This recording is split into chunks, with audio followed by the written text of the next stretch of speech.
From somewhere near a taco shop, welcome to the Dirt Life Show with your host, George Hamill. Yeah, what is up? Happy Labor Day, everybody. Welcome to episode 142 of the Dirt Life Show. Thank you guys very much for joining us tonight. We have a special show for you guys tonight. We're going to be catching up with one of my good friends. He grew up in Pennsylvania, where off-road was not even a thing, not even on his radar. Now he's an off-road industry leader, both in racing and in business. He is a Baja 500 champion. He's been the CMO and VP at Polaris, as well as the CEO of Four Wheel Parts. He's an off-road motorsports Hall of Fame honoree. He has changed the off-road industry by introducing the Polaris RZR to the world. Now we're stoked to be sitting with Mr. Craig Scanlon. What's up, buddy? What's going on, George? How are you, man? Good. I wasn't sure who you were describing there for a second. It's one of those things, right? We're going to talk a little bit more about the show, but I'm Georgie Hamill, like Craig said. It's one of those things you, forget where you came from, right? You, stop, remembering what happened over the years. Yeah, well, it's hard to forget where I came from. My parents and family remind me of that all the time, so... That's just the way it goes. Well, Pennsylvania is a lot different than where we're at right now. We are in the Scanlon Motorsports household in Southern California. Thank you very much for having us here, dude. Appreciate it. And one of the things that you guys will probably see that's interesting is a blanket in the background. That thing's pretty memorable for you, or pretty meaningful to you. Yeah. I got that as a gift for my birthday at King of the Hammers 3 or 4 years ago from Keith Redstrom, who's run our program forever and been my co-driver and best buddy for a long time. And the cowboy. And his mom actually went and took a class to learn how to make blankets out of T-shirts just to make that for me. So most people would throw it on their couch and use it, or in their motorhome. I decided to put it in a frame and up on the wall. So. I think it looks super cool. So, well, thank you guys very much for joining the Dirt Life Show. We're going to talk all kinds of cool stuff with Craig tonight. Man, we're going to even talk about stuff outside your racing program. It's going to be pretty cool to go through everything. But before we do that, we want you guys to all share the show, have a little bit of fun with us, help us grow the show as much as possible. Ask any questions as well. We'll try to filter them as much as we can and get through as many as we possibly can as well. We have some really cool special guests that are going to join us. Some of your friends, Craig. Troy Lee, the famous helmet painter, is going to join us. We got a couple of your helmets here, so that's going to be pretty cool. Our buddy Aaron Quintero, Air Dog, yep. Air Dog's going to join us. And you just talked about Keith Redstrom running your program. Well, the person that's running your new program, Max Eddy, a champion in his own right, is going to join us as well tonight. Yep. Should be fun. Yeah, it'll be cool. A bunch of awesome people that are going to join us. So let's get through the sponsors real quick and everything. You can always join us anytime you want on Instagram, Facebook, and YouTube. Every Monday night we go live at 5 o'clock. And sometimes we have special shows on Thursday too, like Industry Insider and stuff. But please get interactive with us. Keep sending us direct messages, hanging out with us online. You guys have been awesome doing that. We try to get back to every single person that we possibly can. And share the show. Sharing the show is about the only thing you got to do. We don't charge for the show, so please share it. And help us grow. Thank you to all of our partners that have been with the show. Let's see here. KMC Wheels, thank you very much to them. You can head down to your local four-wheel parts dealer and pick up yourself a brand new set of KMC wheels for your truck, your side-by-side, any of those bad boys. And they have some new stuff coming out for the Polaris RZR Pro R, which both Craig and I drive now. Yeah. We're going to talk a little bit about that too, your new Pro R. Thank you to the guys over at Maxxis Tires. Man, they did really, really well over at Crandon, so congratulations to all the drivers that were running Maxxis. Thank you guys over at Motul Lubricants. If you need to change your oil before you get out to the dunes for Camp RZR, go grab some Motul Lubricants at your nearest Cycle Gear. Order it through Evolution Power Sports online. They got all kinds of kits that you can order for your Can-Am, for your Polaris, whatever vehicle you drive. They got oil change kits from Motul at evolutionpowersports.com. Thanks to guys over at Shock Therapy. You can use the code DIRTLIFE to get yourself some limit straps, steering racks, bump steer delete kits, any of their hard parts. You can also call them up and tell them that the guys over at Dirt Life sent you. Get your car all dialed in, man, especially for the dunes. If you want an appointment out in Glamis, you better call now because those things are filling up quick. Thank you guys over at JL Audio. We're going to be hanging out at the JL Audio booth at Sand Sports Super Show on Friday night. We got a bunch of people coming down for the podcast, so please check that out. Let's see here. And, yeah, thanks to the guys over at Evolution Power Sports. They got, I think we're going to get an exhaust and a tune for the Pro R from those guys. Nice. Dude, it'll be pretty cool. Thanks to guys over at Zollinger Racing Products. Use the code The Dirt Life at Zoolander Racing Products to get yourself some tie rods, radius rods, anything to match up with your shock therapy steering rack. And thank you to the guys at Vision Canopies. Kyle did very good at Crandon as well. And thank you to Josh and all the guys over at Cryo Heat. All right, so we got, like I said, some special guests going to join us tonight. But, man, over the past year and a half, you've had all kinds of stuff happening, man. Yeah. You had a lot of big personal changes. You had business changes. You had racing changes, all kinds of stuff, man. When it rains, it pours. But the thing that I'm most pissed off about is I didn't get to go on very many bicycle rides with you, dude. Yeah, no kidding. I'm doing plenty of that now, so it makes up for it. But yeah, it was super busy. It was flat out between trying to run the race program, build a new car, selling the 4 parts business and Trans-American business to Wheel Pros from Polaris. That took a ton of time. Yeah. You know, and there was a lot of times we were riding bicycles, man, and you just couldn't even focus because you had so much work stuff going on, and I appreciate that. yeah, and it's and none of it was bad. It's just busy. You know, people always needing questions answered. You know, yesterday. So that's just the way it goes, right? Yep. All right, so we already had some people commenting in. Easy way to get a response in the DMs is drop hidden taco spots. That's very true. Yeah. But yeah, so there's been a lot going on over the past, 12 to 16 months, whatever, 12 to 18 months for you. Some of the stuff that I saw was pretty significant, though. And I'm talking more about the racing program stuff. You gave me the opportunity to be able to come down and hang out with you in Baja, like for the 1000, for the San Felipe, and some other races. It was really cool to see the evolution of your program because you're merging really good people together. You're getting all of this cool stuff done. You're elevating your media game. There's tons and tons of stuff. Like, did you think it was ever going to go that way? Honestly, it's always just trying to kind of evolve it a little bit. And the other part too, sometimes you just get so busy in life, between having the kids and all the stuff that was gone, the business stuff, and you forget about, making sure that you take care of your sponsors and all that good stuff. And at this point, it's trying to get the program to where people can actually follow the race during the race. I think that's. I went to KOH last year, and what the KOH guys do to cover races, I think, is really unlocking the off-road for folks. I mean, when you can really watch it in real time, I think that's kind of the key for us to grow this sport, especially with sponsors and getting people's eyeballs on it. It's really cool to see what the results are after, but how much fun is it to watch KOH and be a part of it? You don't have to be there, and you can follow it just like you would any other sporting event. So yeah, it makes a lot of sense too. And I know that Justin Chasen, who's Bryce Menzies' media guy as well, he's doing a really good job elevating their game too. Do you think that's enough though, or do you think that we still need to tell more stories and get behind the scenes? Because I think the people are really important. Yeah, I think it's both, right? And I think one without the other, kind of leaves people lacking. Yeah, good point. So if we can merge the two, and we're going to try some things, coming here before the end of the year, and Bryce has been doing some cool stuff, right? And if enough teams start doing that, and who knows, down the line, maybe the racing series can merge all that and allow people to be following the race, where they can click on the tracker, and then they can click on a racer's link and follow them, and then click on another racer and follow them. And that would be so cool. Yes, but but I think it's on all the race teams to kind of create this themselves, because I don't think the race, circuits are going to do it besides KOH. I'd like to see them do it. Yeah, but it takes a pretty. Seem like it's happening. Yeah, and it takes a pretty heavy investment too, right? It's like, and you can't put it in every single person's car.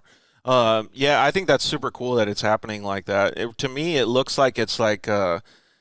I don't know, on the forefront, right? Like it's just cracking the doors open so everybody can see it, because we've been behind the scenes for so long. Like even the teams, right? Just sit there and wait, hang out. Yeah. But now, like with all these wireless internet solutions and things like that, like we could be in a chase truck while you're out there racing and be like, we know exactly what he's doing. Maybe it's a 4-second delay, but you know what I mean? Right.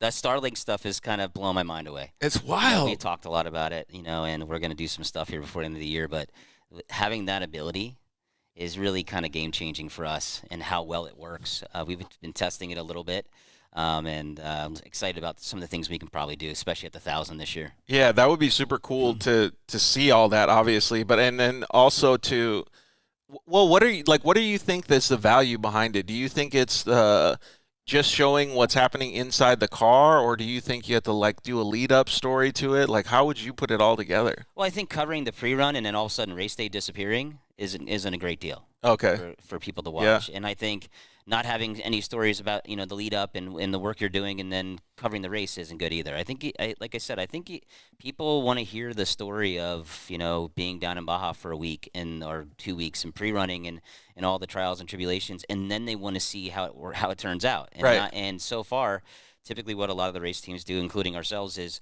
we'll post as we go along and all that good stuff, but then race day happens and we disappear. Yeah. And not because we don't want to cover it. It's because you get into sections of Mexico where There's nothing. there's just nothing. Yeah. You can't cover it. You can't, yeah. There was one time when we were with chasing you guys, and we had this little place. We called it 3G Alley. Yeah. It was like a section of 50 miles that was only 3G service, Yep. and I would hit post on like 69 messages, and finally by the end of that 30-mile stretch, Yep. it would be done, and I'd be like, yes, thank Well, and you. then there's some spots where you actually have coverage during the week when you're pre-running, and then race day hits, and then everybody's there Yeah. on the same tower. Zero. And you got nothing. So. Well, yeah, so that's part of what kind of what I wanted to talk about today is I wanted to ask, like, how cool it is.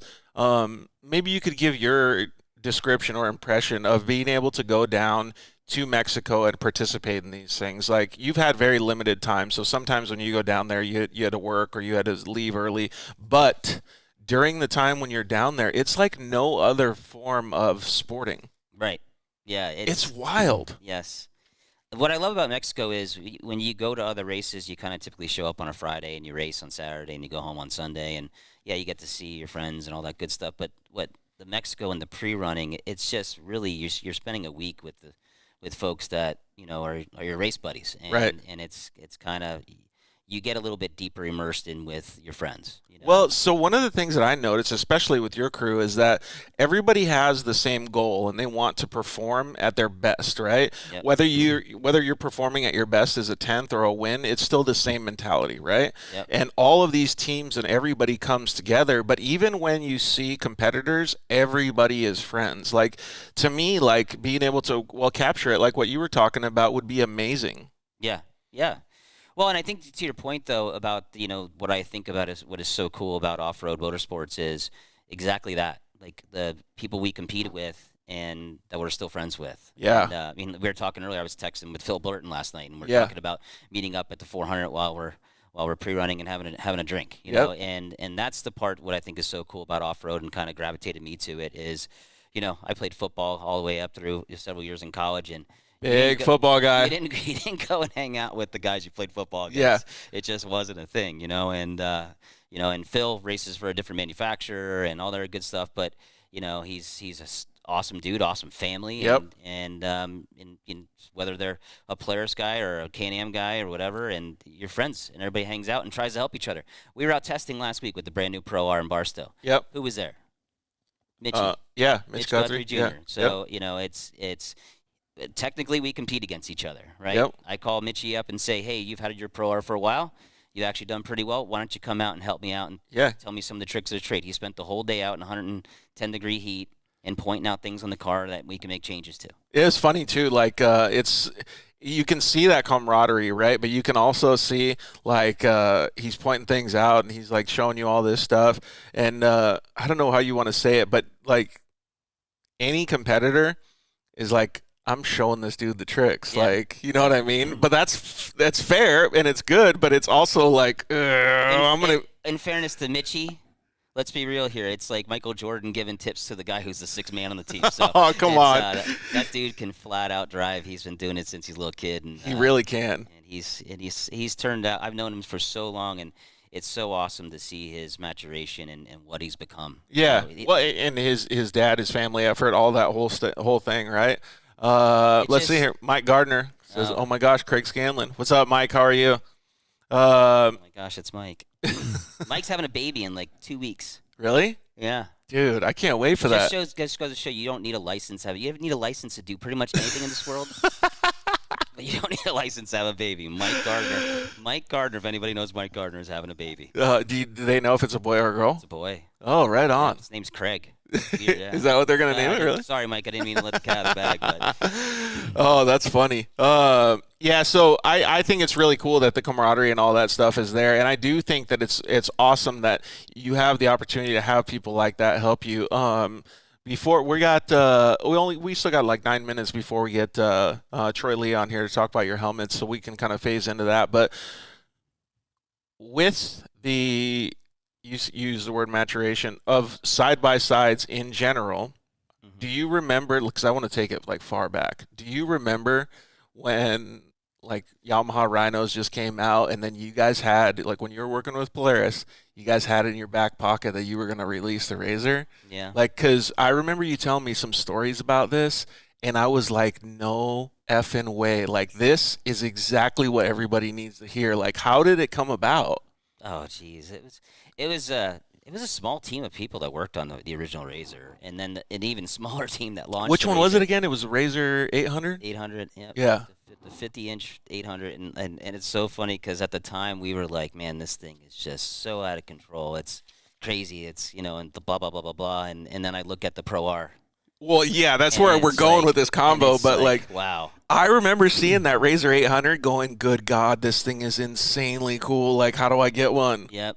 And then to watch it kind of evolve over time, and it really just was a matter of like getting out and going places. It's like, okay, go down to the mud and go to mud events and look at what consumers are doing with vehicles. Yeah. And go to Sand Sports Super Show and look at the number of booths that are filled with Rhinos and Razors that had long travel kits on, and going, wait a second, we can do this and make it so much more affordable for consumers and probably provide a better product for them. And that's how all the ideas from Razor came about, was going and watching what people do with them.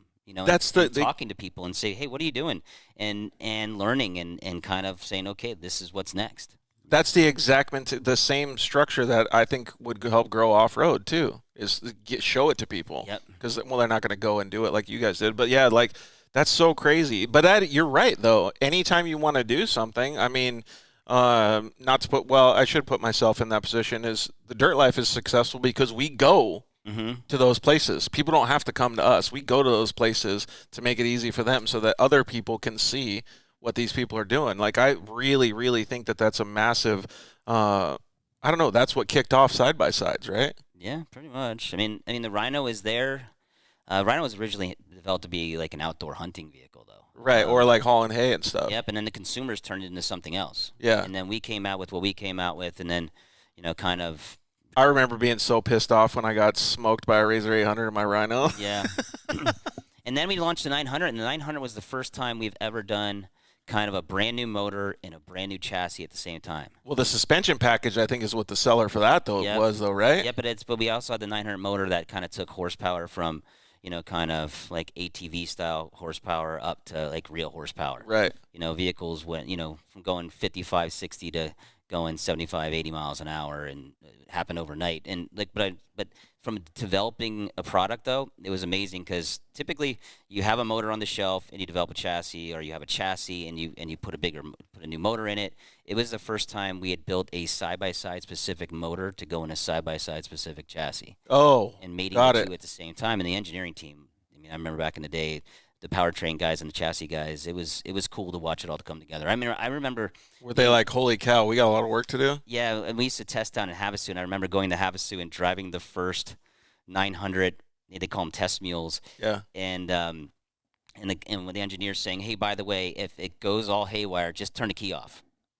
And I'm like, what? He's like, yeah, because if you lose control, because this thing isn't calibrated and this, that, and just turn the key off. And I'm like, just turn the key off. Like, if I'm going 80 miles an hour. That's not a really engineering thing to say, right? It wasn't the most comforting thing to say, but but that's how things are built, though. Yeah, and that's how a lot of things at Polaris were built over the years. It was so much fun to watch. Not that it's the same, but you can think about like Henry Ford, or like I just blanked. Who are the Wright brothers? Like going to fly their first airplane, they're like, oh no, like I got to go up here. Am I supposed to just turn the key off? Like, what am I supposed to do? But it was fun though. Back in those days, watching the Polaris engineers and the Polaris product teams and marketing guys all come together and do stuff like that. It was, I would say, if I was ever to get another job and do anything, it would have to be something where we were building something again. Yeah. It was fun to watch Razor go from $0 in sales to a couple $1 billion and being a global brand. That's actually pretty wild to talk about, like, because it kicked off so fast, and it's not like the side-by-side industry is getting smaller.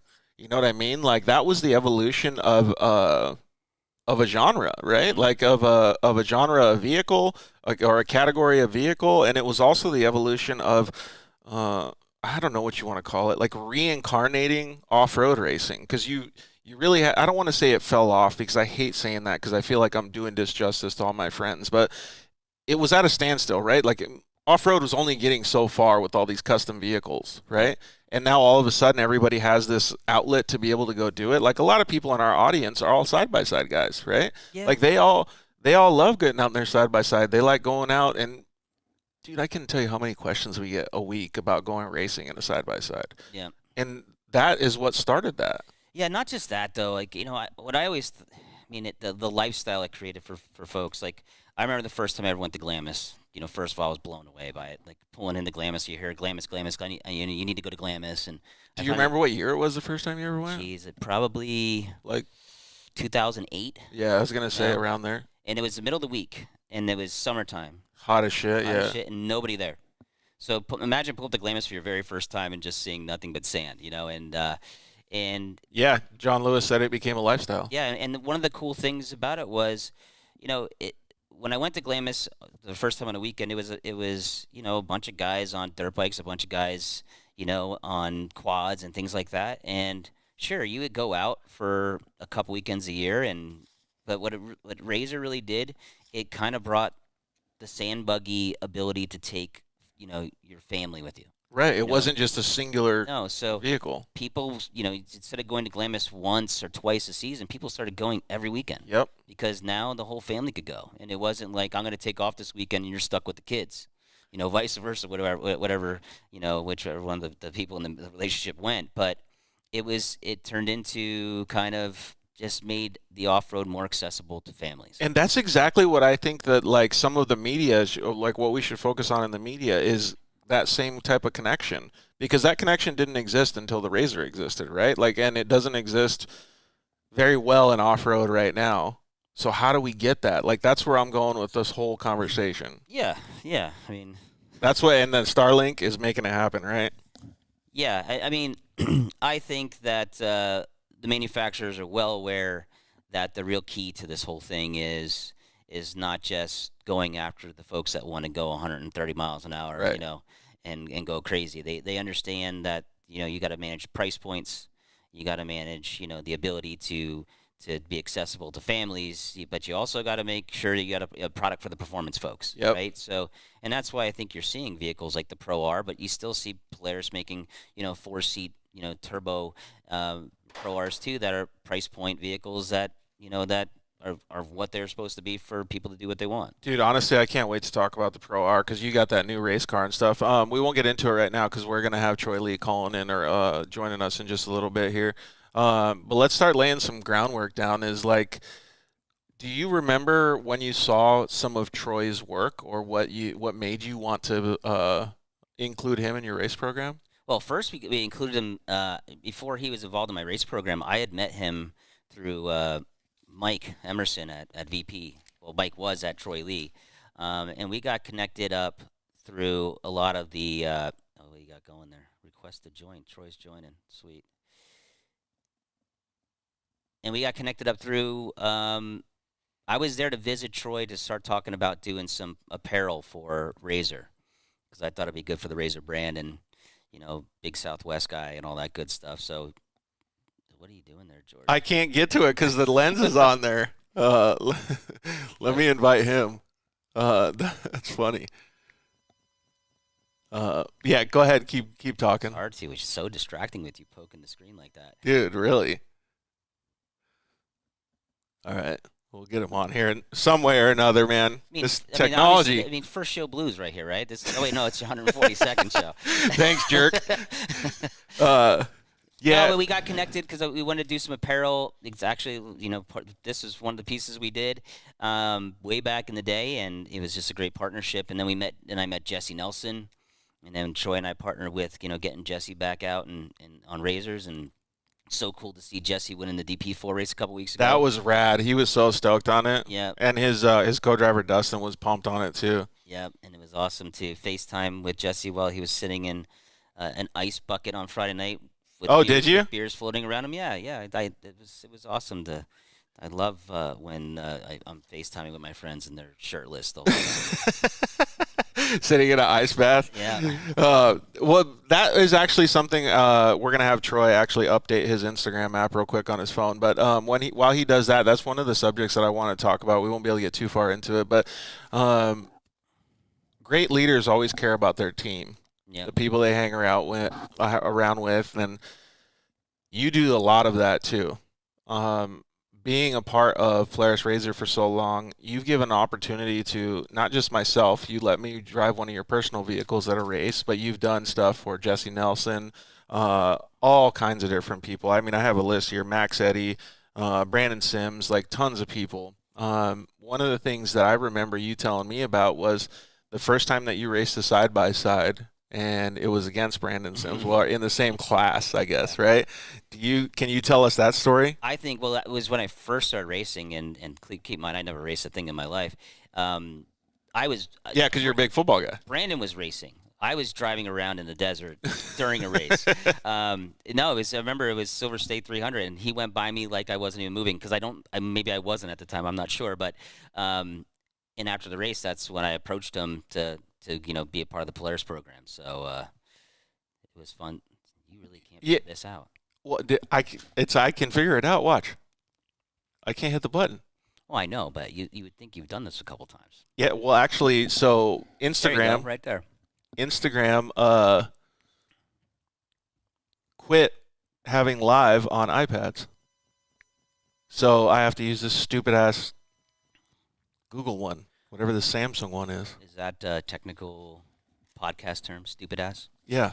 I dig it. I hate not having Apple products, so that's why I curse them. Well, let's see if we can get Troy Lee on here. If not, I'm going to take off that lens and put it back on just so I can hit the freaking button. Yeah.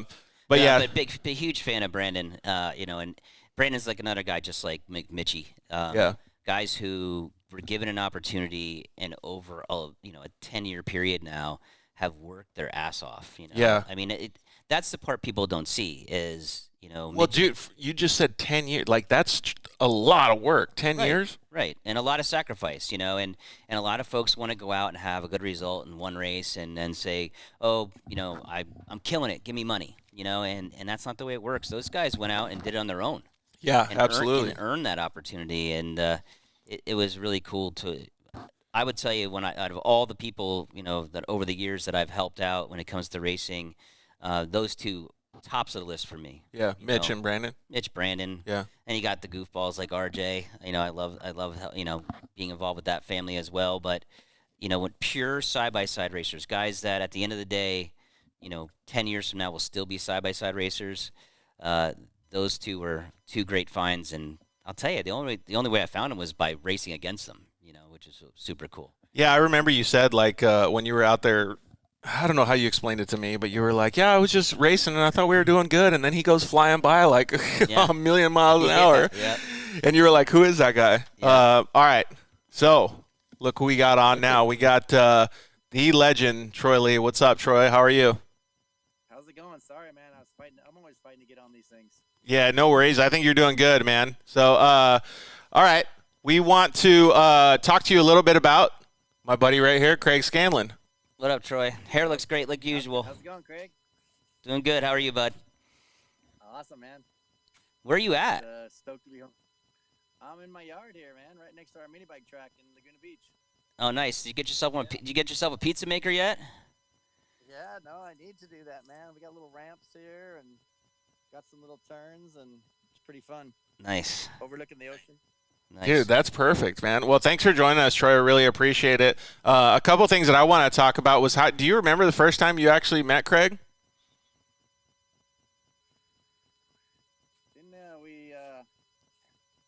I think every time me and Craig meet, we have a couple of drinks.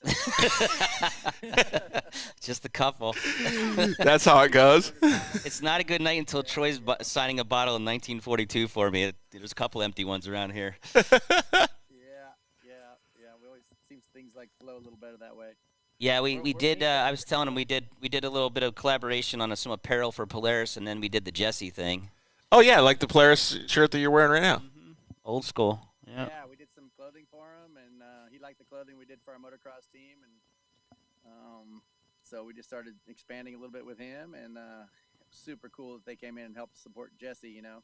Jesse, he's an amazing person, and to be able to keep doing what he loves to do, that's awesome. Yeah, we were actually just talking about him right now. I don't know if you caught word or you saw it on social media or if Jesse called you, but Jesse just won a DP4 off-road race. Oh, awesome. No, I got to call him. I didn't get a call yet. Yeah, well, you might end up in the same boat as Craig and have shirtless Jesse on the night after the race talking to you on No, it was FaceTime. last Friday night. It was Friday night. He was sitting in an ice bath, drinking beer, shirtless, talking to me. He really knows how to woo sponsors or ex-sponsors, I guess, in this case. Yeah, Jesse's such a good dude. So real quick story. So I have a pizza maker. So we do pizza nights here. And so Troy came over, and apparently he's a big fan of pizza night. Big fan of Pizza Night, really? Yeah, but we need to. In fact, maybe I just need to go buy you one and send it to your house. No, I just need to do it here. There seems like there's always something else to buy here, man. But How big is a pizza maker? How big? Yeah, like how big is the thing that you're talking about? Is it massive? Yeah. Oh, shit. It's outside. Dude, oh, okay. Well, there you go. Craig's going to have to, or Troy's going to have to put it out there on the side of his track, dude. So, Troy, do you remember? throw a party. Exactly. Yeah. Do you remember all of the, I don't know if you want to call it design work or paint jobs and stuff like that you've done for Craig? We got a couple of them here, so I was going to show the audience some of them. These ones are some of my personal favorites. Craig let me invade his office or his studio. This is one of the ones that you guys did with VP, obviously. One of my favorite parts is the script in the back. And obviously what do you call this? Is it chrome flake or what is this? No, it's silver leaf. It's really white gold. And then we pound it on. It's like a foil, and we pound it on. And Jay that works for me is just amazing. He's the best gold leaf guy I know. That and pinstriper. But and then you spin it by hand, kind of like they do on the Breitling watches or the Porsche dashes. Kind Yeah. of and turn it. Yeah. So it takes a lot of time. Kind of a lost art. And Craig's definitely one of the guys that deserves the coolest helmets out there. Yeah, this one's pretty rad. And then I think this one. This one was for we did the Mint 800 when we raced side by side and then a truck. Yeah. And Troy actually developed a new color for that truck when we did the 6100 truck. It was pagan gold. Like you made that color. That wasn't even a color, right? Yeah, I work with PPG a lot. I'm working on some new colors right now that we're trying to invent, like a fluorescent turquoise right now. But it's cool working with Craig because we get to do. I love doing the whole package. That's what's cool about our race team is you get to do his helmets, kind of the car, the clothing, and we always throw a little fun in there. Do you have the one with the taco on it, Craig? Well, I don't. Yeah, so we're talking about fun, and I was waiting just to show him this. Like, do you remember this? Like, can you give us a backstory of the donkey or the burro? Well, we had a donkey so we had JJ the donkey was our mascot of our race team. Where he was a real like a real miniature donkey. Right, you kept in Arizona. Right, we kept him in Arizona. Now he's actually out to brighter pastures. Keith's brother took him to his ranch, and he's now buddies with another miniature donkey. Oh, so he's got a friend. He's got a friend now, but at the time it was right when we had gotten him. So Troy threw a little donkey action on the back of it. That was pretty good, and then. I think this one had the taco on it, right? Did it? Oh, yeah. It has the taco, so we did a little mimic of an NFL logo for the 500 this year, and instead of a football, he threw a taco in there. Yeah, I think that's pretty cool, man, especially for the Baja 500. It fits right in, right? Yeah, so we did a helmet, suit, the whole deal, to little Chargers themes for our friend Joey D. And obviously you got your SMG logo on the front. But this one is actually one of my favorite, Troy, just because it's so clean. Like you can tell the detail in it so much because the white offsets everything else, right? Yeah, sometimes it's good to do clean, man, because it shows up so good from a distance, Especially if you got a cool theme that's running through everything. So. Yeah, exactly. That's 24 karat gold leaf in there, so that's cool. It's kind of a cool little treasure. Gucci. Totally Gucci, yeah. Very Beyonce of me. One of the things that's cool about Troy is I love the fact that, like, when he does one of these helmets, he sketches it. Like, he draws it. Like I have I have drawings of trucks and helmets and suits and all kinds of stuff where it's hand sketched by him, and at the end of it, I'm always like, can I have that? You know? Oh, because you just want the drawing. I just want the drawing, you know? Yeah. And so I have drawings in my office, and you know, that I'll save forever. You know, eventually I'll get them framed and all that stuff. But you know, he literally draws it out, and which I think that's a lost art too. You know, I'm sure everybody is just using a computer to do everything now these days, and he actually still takes pencils and draws like an artist. So is that one of your favorite parts of the job, Troy? Oh, for sure. I mean, I wish I could say I could work on the computer as fast as my guys do, but for me, just you know, I kind of travel with my backpack and pencils, and same thing I was doing in Europe a couple weeks ago, drawing helmets for the MotoGP guys in Silverstone. It was just kind of go into their pits, draw, you know, kind of get to know them, and sit down and then just sketch something up. And it helps so much when you can just sit across from each other. Like when Craig comes in, me and him can just kind of, you know, of course we're always stoked to see each other, but he's always got a couple ideas. I have a couple ideas, and it seems like you know, there's certain people that it just flows with, and Craig's one of those guys. Yeah, I like it too. 20 Troy, minutes, we got an idea. Does it? Do you ever get to the point where you're like, yeah, this is the exact direction I want to go, or like I don't need to give Troy any other advice? Oh, I don't give Troy advice. Yeah, I was gonna say because like he says that most of the time it's him saying cool stuff, and I'm going, yeah, that sounds awesome. Yeah, that sounds awesome. It's Troy Lee, for Christmas sakes. You don't tell Troy Lee how to design a helmet. You don't tell Troy Lee how to design a race team, you know, scheme for a truck or a car or anything like that. You let him do his thing. So he was actually telling me I got the opportunity to go and do a podcast sponsorship summit thing in his studio, and I was able to walk in and check out his office. And he was telling me that there is some guys that they don't, you know, corporate stuff, that they don't get that creative freedom. And I remember him saying that he enjoys that a lot. So that's probably a good reason why you guys mesh so well together. Yeah. I mean, Yeah, for sure. yeah, I'm not gonna tell a plumber how to fix my toilet. I'm not gonna tell Troy Lee how to design a helmet. How about that? You know. So, I agree with that 100%. Man, so some of the projects that you guys have got to work on over the years, Troy, have been pretty significant. That's pretty cool. Yeah, no, it's been fun. It's been fun just working on Craig's stuff, and you know, having him introduce me to the people at Razor and Polaris, and working with those vehicles. And you know, there's always something else seems like around the corner that we're kind of working on together too. You know. No, it's been fun. Hopefully, we keep doing the same thing for the next 10 years. You know. So one of the cool ideas that Troy gave me was we were sitting down and we were talking about like what could the new car and what could the themes be and all that good stuff. And he actually gave me the idea. You ever notice how every race I change the color of my car? Yeah.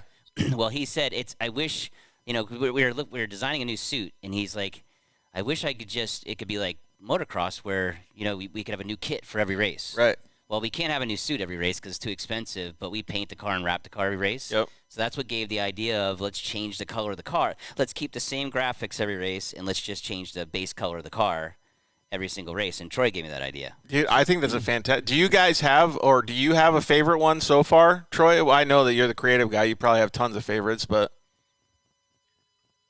I really don't have a ton of favorites. Usually, as soon as I get done, I have another idea and it pops in my head. So that's what kind of keeps me going. You know, when I don't have a new idea popping in my head, then I'm like, okay, I should probably retire. But as soon as I get done with pretty much anything I do, I'm like, wow, I got another way to make this thing cooler next time. You know, so I feel fortunate somehow that keeps happening. and you get less creative guys like me. Like, actually, do you have a favorite one?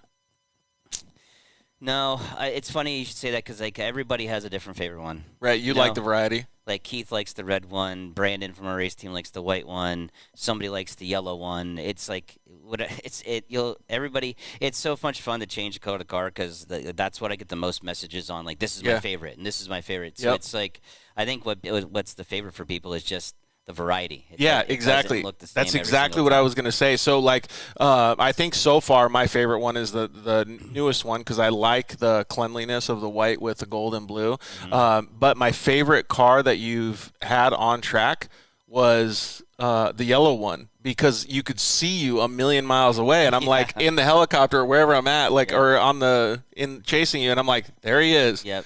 100%, we know that's Craig. Like, so all of that variety. The only yellow razor ever made. Dude, but it was so easy to see you, man, and you guys are flying. Like, it's fun. Troy, I got a question for Troy. It's like, when you first started doing this stuff way, way back in the day, did you ever think that Troy Lee Designs would be what it is now? think we got a long ways to go here. I want to, that's why I'm over in Europe here trying to put a MotoGP team together, helping Gas here now. I'm like, I want to keep this, I'm excited next time I'm waiting for that phone call. Craig, you're calling me in the next week or two going, we got to put a new livery together, because that's like always the exciting part for me is go. And that's what I'll give you one of my secrets, man. I look at the whole field out there and go, okay, what's everybody driving, and going, okay, how can we stand out? Same thing with IndyCar or MotoGP or anything. It's like, we'll see what everybody else is driving. What color aren't they using? And let's go twice as wild as what's on the circuit. Yeah. Dude, that's why he's the innovator, right? Is because he's doing his research and he's making it better. Like, I love that part about it, man. Do you use some of the inspiration that you get from other genres to like go into Craig's program? Oh, for sure. I love looking at everything. I love just shopping. It's kind of crazy. I think I shop more than my wife. All the high-end fashion stores and look at all the colors and plates and silverware, and I just look at butterflies, and I try to look at everything because I know I'll be able to suck something out of it and transfer it onto a race car or motorcycle. Yeah, we just had a comment come in and said always outside the box. But yeah, if you weren't thinking outside the box, just like when you guys invented Razor, just like what he does on a daily basis, like those things are what makes those trends and like industry changes. When he talked about the gold car or the gold truck, when he said we're gonna do gold and red, like, when he talked about, I'm like, there's no, like, I remember walking out like, I'm not doing gold, like I hate gold. Yeah. And then he drew it, and I'm like, I still was like, I don't like gold, but I didn't tell. I went with it because I knew. And then when everything got painted, I was like, okay, now I get it. So that's sometimes like you just gotta get out of the way and let people do what they do.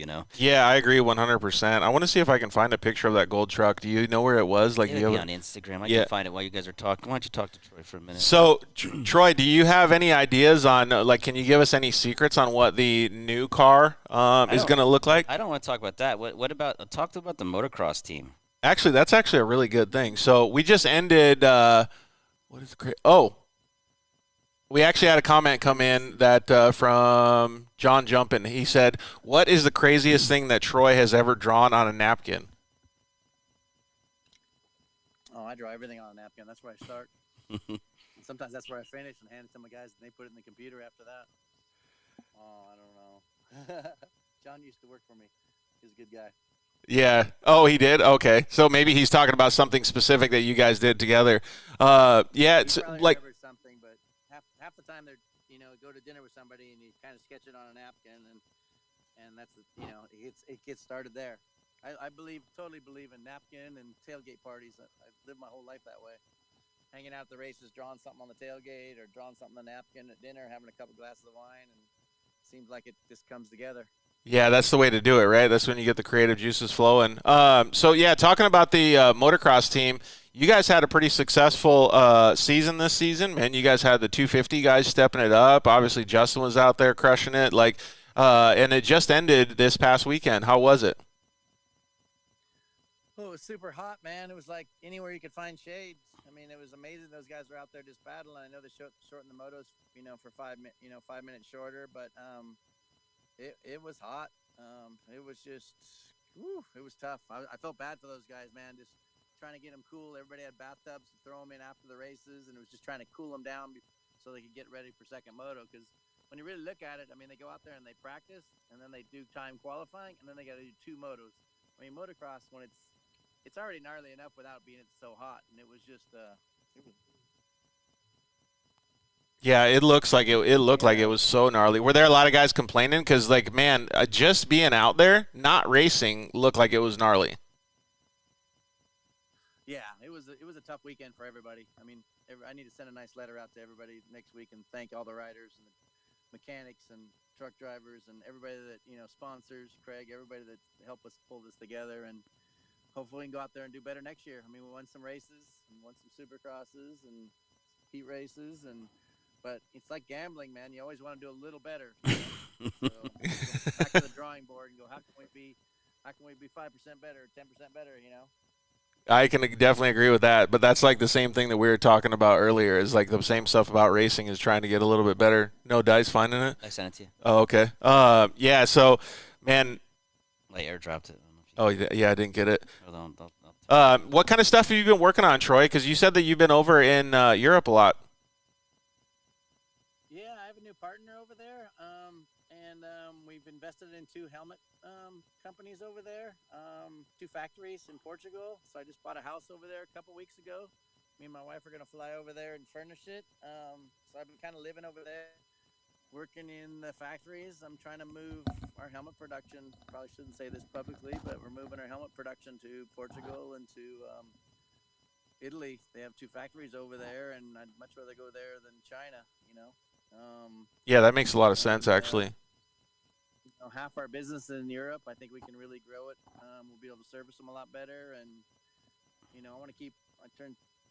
I'm 61 years old, and I feel like I got another 10 years in me, and I'm like, I'd rather go to Italy and build helmets, and Portugal and build helmets, and watch them come off the assembly line, and they got wind tunnel testing over there and labs and everything. So super stoked. I mean, I feel like I may kind of reach starting over again a little bit. We're working on some street helmets, and hopefully we go MotoGP racing with gas, and Dude, that's kind of my new adventure. that's so cool to hear that though, like, because that's like a full refresher, right? Like when you hear that and hear like it kind of makes me want to move to Europe. I don't know about you. I'm just gonna go over. Like him and I talked last week. I'm just gonna come over and visit him in Portugal and hang out. Yeah, and not have no work or anything to do.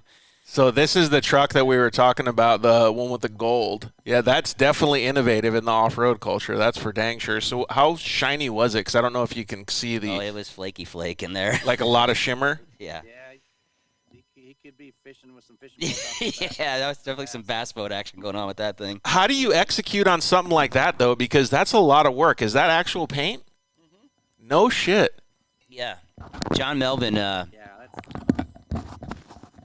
John Melvin down in Arizona does all of our painting stuff, and he wasn't terribly psyched about that one. It was a lot of work. That's what it does, though, man. It starts the creative process. Well, I'm stoked to see you doing so well, Troy. Thank you, obviously, for letting us, use your studio and stuff like that for the stuff that we were doing before. And even more so, like, I appreciate what you guys are doing for the off-road culture. Craig, giving you creative freedom, you doing so much, to give back to all the racers and drivers and everything. It really means a lot because it helps excel the sport. Oh yeah, I love I thank them for letting me be involved, man. It's fun. It's what I love. It's what I love doing, and especially it's definitely cool working with great racers and great teams, and the more I can do that all the way around the world, it's cool. And definitely working with Craig is always a pleasure. It's fun when we sit down. There's certain people you sit down with, and within 20 minutes you got a good plan. And that seems like it always happens with Craig. Yeah, the faster we get to that, the faster we get to the Don Julio. I was going to say, or the pizza. Well, sometimes both. You got to have both. Well, it's good to see that you guys are such good friends, man. Well, thanks very much for taking the time with us, Troy. We really appreciate it. We'll let you get back to your life, man. Thanks, Troy. Cool. Take care. We'll see you later. Thank you. Okay. Bye-bye. And thanks to Carly, his daughter, for setting all that stuff up, man. So she's been a big help as well. Man, it's so cool. Like when I think about stuff like that, and I think about you having the opportunity to work with him having the opportunity to work with you, that just gives me like such a smile on my heart because like I remember this little black and white logo when I was 12 years old and I started racing dirt bikes.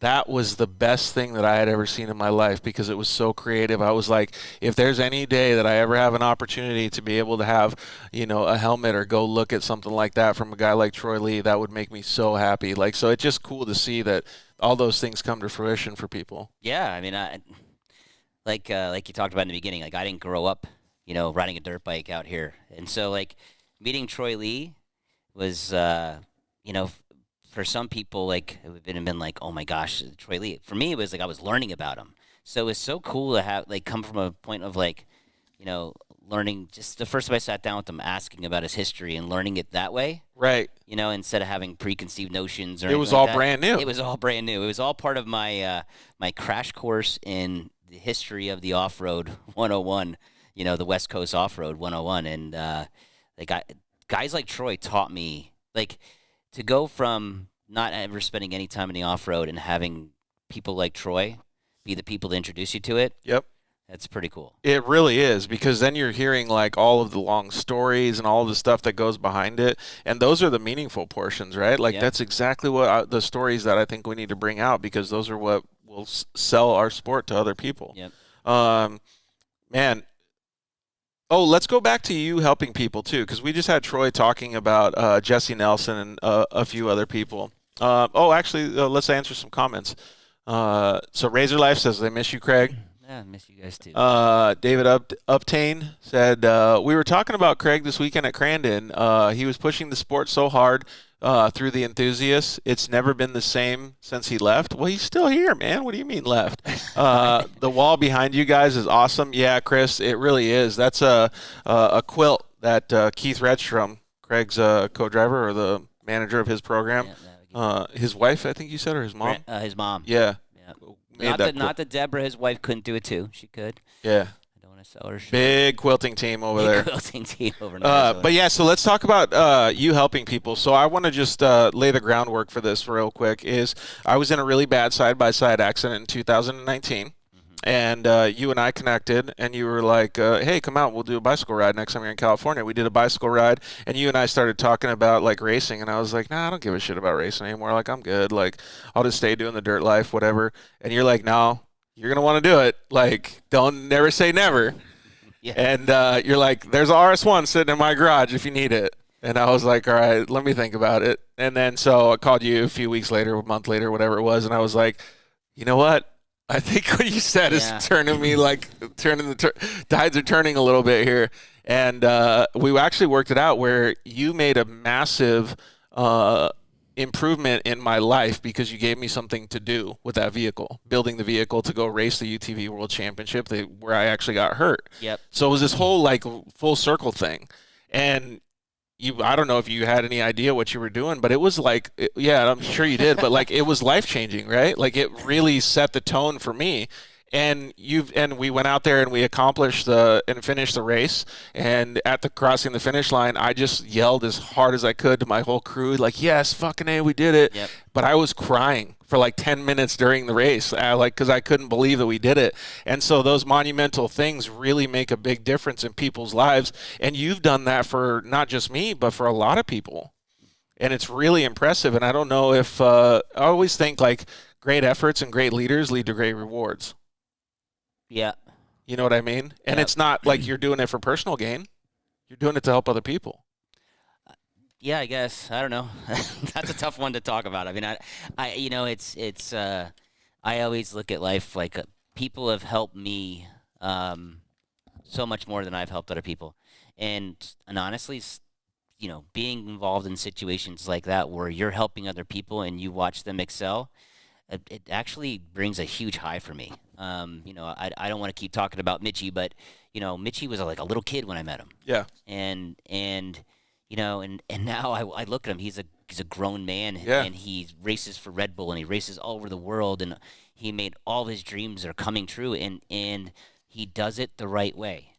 He works hard. He gets up every day, and he helps other people now. He's the mentor for kids. And yep. He sets the example of what the right way to do things in life. And for me, that's what's rewarding. I get like George. I watched you talk about that race, and it wasn't anything you said. It was the way you talked about it. It was so clear to me that you needed to go out and conquer that race that conquered you. But it wasn't clear to me, and that's what I'm saying. I get it, but it was so clear to me. I'm like. And I was like, "F that! This dude's racing that race," and it was something simple for me. It was like, "Hey, I have this car. It's built out. Go do it." Yeah. But you did the same thing for like a guy like Jesse Nelson. Jesse Nelson was injured in a dirt bike race, and you were able to show him that he could still do his racing dreams and all that stuff in a 4-wheel drive vehicle, a Polaris RZR, and you gave him. Set him up with an RS1, and now look at how far it's taken him. Like, he's doing all of these cool things, right? He's built his own race program. He's learned how to work on all these vehicles. Like, he's really putting things together, man. And when you talk about, like, how much effort it takes just to even win a DP4 race, like, the amount of effort that he's put in and dedicated his life to it is phenomenal just because you helped him. Well, he did the work. Right. But you showed him. Yeah, but just like you did me. Opening a door, that's all. And it's same thing, Ethan Groom. Yeah. You know, that kid, like another kid. You know, it's like little kid racing. Watching him go out and finish second, you know, at Vegas to Reno, you know, was so awesome. You know, there's another one, Caden. Yeah, Caden Danbury. Caden, last week, you know, I'm heading out to Barstow to test the new car, and, you know, I made sure to call his mom first and say, hey, can he take the day off from school and come out and run and, you know, check out the new car. In my head, I had planned the entire time that he was going to drive the new car. Yeah. I said, hey, bring your helmet. Yep. And it wasn't going to be – but that's another look, a Razor 170 racer, Yep. right? And you know, Air Dog, hold on, and has gotten – his grades are fantastic. Ethan's grades are fantastic. I watched them both, just their maturation and how they talk on camera now. They used to be so sheepish and shy. Yep. Caden, I'd be like, every time I'd see him, like, come here and give me a hug, and, like, he would be so sheepish and shy, and now it's like – you know, It's pretty rad, it's yeah. real hugs. And he drove my brand new car last week, and all I said before he left was, like, don't mess it up, or we have a real problem. Yeah, or you're gonna have to be a really big invoice, right? Yeah. All right. So, well, I just wanted to end that by saying, like, thank you, because you've shown me a lot, and that's one of the reasons that the Dirt Life is successful, because I like to give back to people now too. Yeah. So thank you for that. Look at that guy. All Seriously. right. So we have the man, the myth, the legend. His real name is Aaron Quintero, but everybody Yes. calls him Air Dog. Yes. Air Dog has done a whole bunch of stuff. He is the father of Seth Quintero, but more importantly, he is a fantastic co-driver, Yeah. a good friend, and he knows how to really, really make some good poke bowls. He does, and I'll tell you, he's good. He's good at a good bush fix too. I mean, if something's broken in the middle of the desert, he can wing it for sure. So welcome, Aaron Quintero, to the show. What's up, Air Dog? Hey, how's it going, guys? We're doing pretty good, man. Where are you at? Yeah, where is he at? I'm at home. I'm at home now, yeah. Oh, right on. I thought you just had like a fun weekend, man. What were you up to? Yeah, we went and visited some friends last minute out in Colorado. Hey, there's a duck about to fly directly into your ear. I don't know if you know that or not. I tried to move the camera, but No, I dig it, dude. Look at you got a goose back there too. Man, it's Air Dog's big hunting guy. Loves it. He loves it. He keeps promising to take me with him, and yet I still haven't gotten an invite. It's weird. And every time I see a story like going hunting tomorrow, I'm like, wait, what happened? What happened? Sick invite, bro. Yeah. All right, so Air Dog, I wanted to ask a couple questions. Hey, by the way, What? before you do anything, is that not the youngest looking grandfather you've ever seen in your life? Look. I know. Every Two time times. every Hey, time. by the way, just had another one. Congratulations. First grandson. they're a blast, man. They keep me going. We just went to like a trampoline park with Everly, and no joke, she wore me out. I had nothing on. How old is she? She's gonna be almost 2. Oh, she wore Air Dog out, I guess. And Air Dog has a lot of energy, He man. does. I'll tell you. That's a guy no joke, guy that's up at 4 a.m. He'll drink until 2 and be up at 4. And it's amazing. And just still be wide open. Yeah. Air Dog, do you remember the first time that you actually met Craig? What was that again? Sorry. Do you remember the first time that you met Craig? Yes, I do. Do you? Yes. Really? It was when Cheeto got named Cheeto. Oh. Okay. Yeah. So no joke. I literally said, "Do you want me to pull this off the mantle?" So when Air Dog comes on. yeah, you can't see it, but over here there's a big mantle, and I don't know if you know this dude. Oh my God. Yep. We're gonna have to clip this. Dude, look how young he is there. So anybody that's looking at the screen that doesn't know who Seth Quintero is, now you know where Seth came from. Yeah, he's our little elf, our little Cheeto elf. Oh man, that's such a good picture. Now he's an international racing model. So Where was the first time that you met Craig? It was out in Barstow, I believe, for a Polaris commercial. yeah, Maybe prior to that. No. Yeah, it was there. It was out in Barstow. or was it? It may have been Hesperia. Yeah, I was at one of the hotels. I think we were having a little like introduction. Everybody was getting together type deal down at the lounge. Yeah. What was your first impressions? Come on, man. To be honest, I don't remember. I mean, it was hot and kind of not knowing what we were in for, and it was Craig, Joey, Seth. I think you guys had went somewhere and met me there.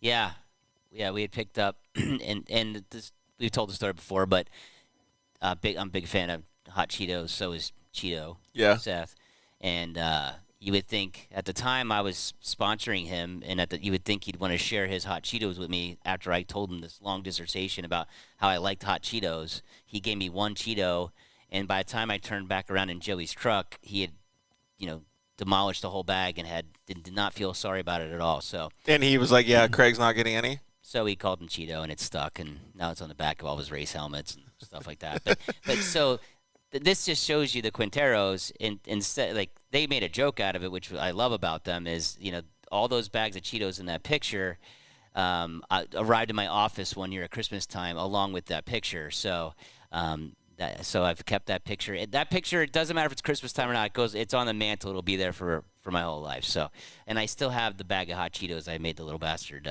sign for me. So that's just what I was talking about, man. This dude cares about people, Aaron. He sure does. And then so you actually have had some other opportunities to hang out with Craig too, like going down to Baja and hanging out, man. So there's been some pretty cool stuff that you guys have been able to do together. Do you remember any funny stories? I know one. You guys were standing around. Anybody that knows that hangs out with Air Dog knows that he's a riot, right? He's just a ball of energy.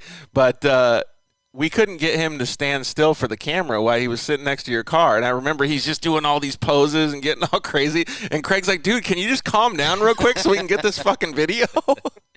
Oh, no, my favorite from Air Dog is a night we had at Deckman's. What's Deckman's? Deckman's is a restaurant. He knows. Yes. Adrian Rancher Racing, what's up, man? What can you tell any more of the story, or is that it? Nope. Can't tell any more of that story. Let's end it with the next morning. All I heard was there was a turkey in our house, and all I heard was "Grr, grr," from downstairs in the house. It was a long day for both of us the next day.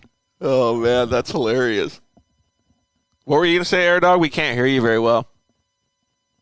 I say that was definitely one to remember for sure. There we go. We can hear you a little bit better. Do you remember any other funny stories? Well, maybe at the races or maybe not at the races. Yeah, there's a lot. We've had a good time. We're a good combo. I think we're both a little bit on the high energy side, so there's a lot of interesting stuff that we get into, and I don't know. There's been a lot of good times, a lot of fun good times. Yes. Dude, so when you put two high energy people like you guys in a car, like you did for the Baja 1000 last year, how does that work? We've done it a couple times. It is so good. He is so good at navigating. He is so you wanna know why? Because he's very meticulous. He is and he is so into making sure he gets it right that every single little thing pre-running he takes very seriously. And during the race, I will tell you, there's very few people that have the concentration level that Air Dog has. Like, driving's easy. It's not easy, but you can't take any time off. You have to do it. Navigating, I've done it a couple times. I'm terrible at it. Yeah. Because I won't even bother. I can't keep track, right? And he is so good at it because, like, there's been times where it's like 3 a.m. and I'm like, and I have no brakes, and he is so calming. Like, that's the one thing. We're both high energy, but where he's different than me is he knows when, like, he is so calm. Yeah, he knows how to. Nothing rattles him. Yeah, that makes a lot of sense. That's probably from years of being married to Amy Quintero. You have to learn to be very calming. Not worry about getting rattled. So yeah, like being in the passenger seat, like there's a lot that actually goes on. There's Seth Quintero, that's my dad. Oh, I don't know if Seth logged on before. Seth, check that bad boy out. The funniest part about this picture is, like, the picture's funny. But it's that you have it on your mantle, like front and center. Like, that's amazing. Yeah, no, it's a big deal.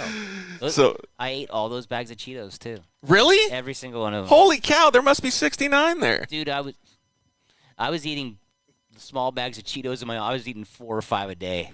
At one point, I couldn't wait to get through them because I was putting on weight so fast. So You had to do it to me, huh? Yeah, we did, Seth. Sorry, man. Could you imagine brushing your teeth after 5 or 6 bags of those things? Holy not smoke. just your teeth. Dude. Oh, Those yeah. Cheetos go somewhere. That's a good point.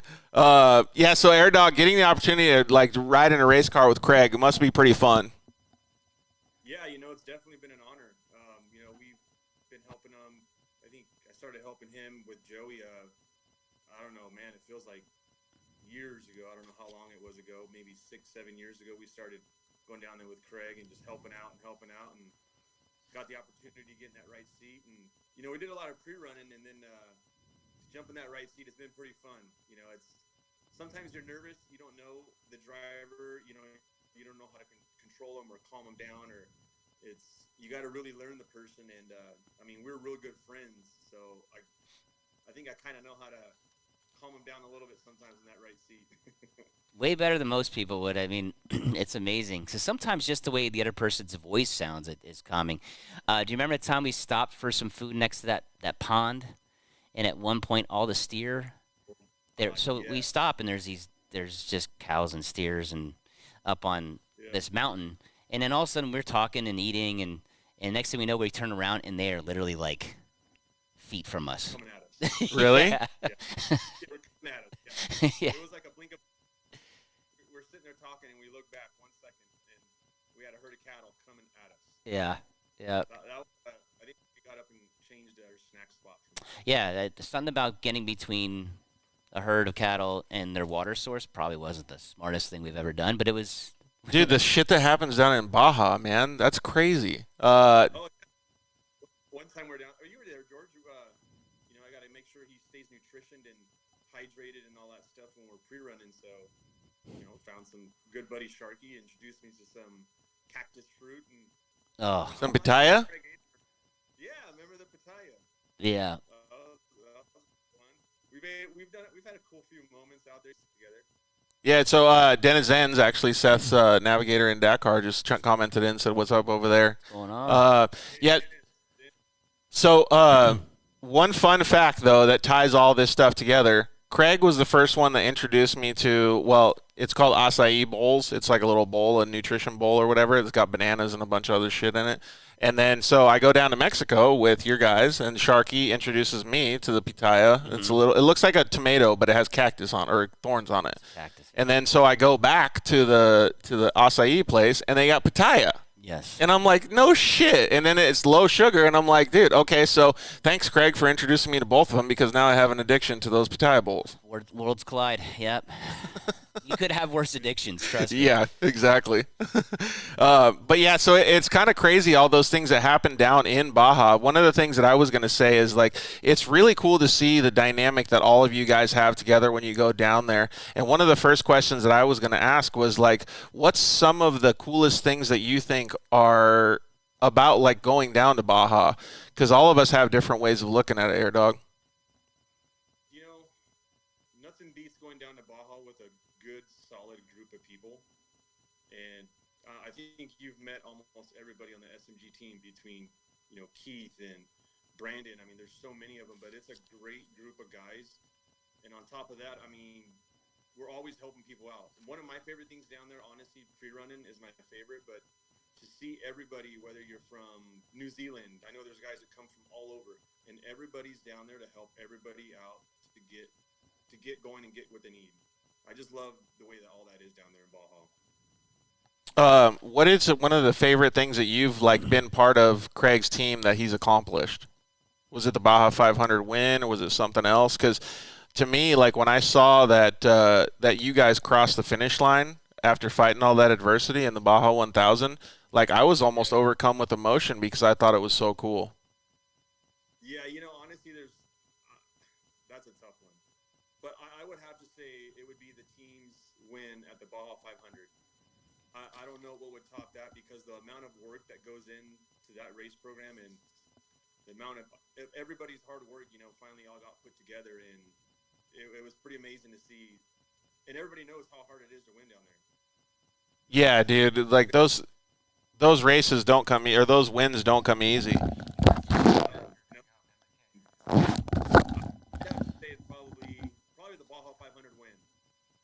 Yeah, that was a good one, right? Yeah, that was a good one. There's a lot. I mean, sometimes like some of the worst situations create some of the best memories too. Yeah, Like, exactly. and watching guys come together and the team come together, sometimes it's just as rewarding. The Baja 500 win was huge, right? But there has been times when Keith and I have been stuck out in the desert for 12 hours, Yep. or Air Dog, you and I losing our brakes, and not just kind of losing our brakes, but like people are always like, "Oh, I lost my brakes." No, we lost our brakes. Like Yeah. we had no brakes, and we were, it's like, we're scraping the side of the car against the mountain to slow us down as we're going downhill and can't stop. Dude, that's wild. But it's getting through, and it's getting through and still finishing, and sometimes it's those types of situations that are the most memorable for me. Like, yeah, we tell the story about winning the Baja 500, like we've won like 20 of them. But the truth is, it's like what I'll remember at the end of it is, pre-running with Air Dog, and if you don't know Air Dog, like you might stop to go to the bathroom. Air Dog's over stacking rocks like he's 10 years old. Yep. Like that's the stuff that like when He's living, dude. When I think about Air Dog, it's like I love having buddies like Air Dog because they remind you that simply just keep it simple, and like life ain't that hard. I have a couple funny stories. Like one time Air Dog was like, we're sitting at the hotel in the lobby getting ready to go, and he's like, "Hey, if we find those coconuts or whatever, will you like be brave enough to eat one? Because none of these fuckers will eat one with me." I'm like, "Hell yeah!" So we found some, and he's like, "Dude, you're my new friend on these trips, man." I was like, "Yeah, sweet." Yep. You are the raddest guy to go to Baja with, George, because you don't say no to anything. It's wild. Like, Yeah. whatever taco it is, wherever adventure, you're just, it's pretty fun to go down there. As long as you keep George fed every 8 to 15 minutes, he's great. If George doesn't have food for I get hangry, man. 40, you get hangry faster than any human I've ever met in my life. He gets hangry in like 45 minutes. Like most people can eat breakfast and make it till noon to eat their next meal. No. George eats at 8, and by 8:45, like he's like, Ready to go. What are we doing for lunch? Yep. What are we doing for lunch? Yeah. So I always tell him, I'm like, pack your shit before we go because we are not going to see food for 4 hours. I'm like, make sure you have enough rations for yourself. But yeah, he's good. He froze up. Oh, it looks like Air Dog froze up a little bit. Yeah, but it is funny that you say that though. Like that's actually what when people say teamwork makes the dream work. Like that's actually what makes it work is to have that good leader because you understand everybody that's in the crew and what everybody needs, right? Because then you have everything set up. I remember the next time I went to Mexico with you, you're like, dude, I packed this fucking massive cooler just for you so that you can have enough food and not complain. It's like, so don't give me any shit. Yeah, and but you do have to, if you pack, I'm a big fan of snacks for both the pre-runner and the chase trucks. I like to keep our teams fed and fed and watered, so to speak. But I'll never forget the year I had literally like a big Tupperware bin of snacks for the entire week. And it was on day one of pre-running for the 1,000, the first year that Air Dog got in the car with me. And Air Dog took the bin out of the back of the truck and put it on the ground and loaded his stuff up, and then we took off. And we made our first stop, and we were looking for the bin. And oh no, Air Dog! Yeah, it was a damn near fatal mistake. It almost cost Air Dog his life. No, not his life, but had I not known Air Dog for a long, long time, that one might not have been forgivable. Man, Yeah, we still joke about that one. you guys have done some pretty cool stuff together, man. Yeah. Yeah, Baja got that one. But Craig he sucks at shotgunning White Claws, says Jeffrey Ricker, I think it is. Frank. Is that Frank? Frank is wrong. I beat Kristen Matlock every single time. Yeah, He couldn't touch me, and Kristen Matlock sucks at shotgunning White Claws. oh, it's a competition now. Yes, and I haven't done that in a while. Shotgunning White Claws does not sound like very appetizing to me at all. It's not a very good experience. I do not recommend it. Air Dog, I'm not in. No, maybe King of the Hammers. That's an area where I like to go and hang out with. It's a cool place to do some shot. Maybe there. Yeah, Yeah. well, I'd rather shotgun a beer or something, though. No, I'm not trying to do it. Yeah, he says, "Love you, Frank." So it is pretty cool. Do you have any of the favorite memories? Because I've seen you down in Mexico so many times, and there's so many things that you could actually I don't know, talk about or whatever. But is there anything that stands out? Oh man. One of the things that stands out to me is obviously a part that I was in, but is when we hustled down to the finish line at the Baja 1000, and you and Craig were already there, but we got you guys right on time, and we were FaceTiming. I think it was with Amy, his wife, and she got to celebrate it with you guys. Like that to me, I wish that we could celebrate those things with everybody so that everybody could see them, because the emotions that came over you, just being in the car, but then seeing your wife, it was like, holy crap, it was awesome. Yeah, you're gone for so long down there, and get to be able to not only to cross that finish line, but to see your family down there, and it's pretty amazing. But one of my favorite times, honestly, was I think it was the 500, Craig, when we lost our brakes in the worst area that you want to lose your brakes in. And I want to say, was that 2 years ago? The Mhm. Baja 500, and we literally had to switch into survival mode. It was one of those races where I'm not sure if we finished or not, but we got the car to where it needed to be, but there was nothing we can do. What do you do in a situation like that? Because you're talking about losing brakes. You have zero way to stop. He actually changed the way he was calling the race. We use numbers for turns and speeds of turns, and he's he bumped all of his numbers up or down, whatever it is, to make sure I was going slower. If it was supposed to be a wide open turn, he would make it a tight turn, because the problem was it was dark. So when you're pre-running, you could see okay, I'm going to go up that mountain and then down that mountain. Yeah, so I could push going up, and then it'll slow me down at the top. Yeah. And then you get in the race and you forget how many mountains you went up and down during that section. But it was a section where we entered it, and once we entered it, it was 125 miles until people could get to us. So it was like this.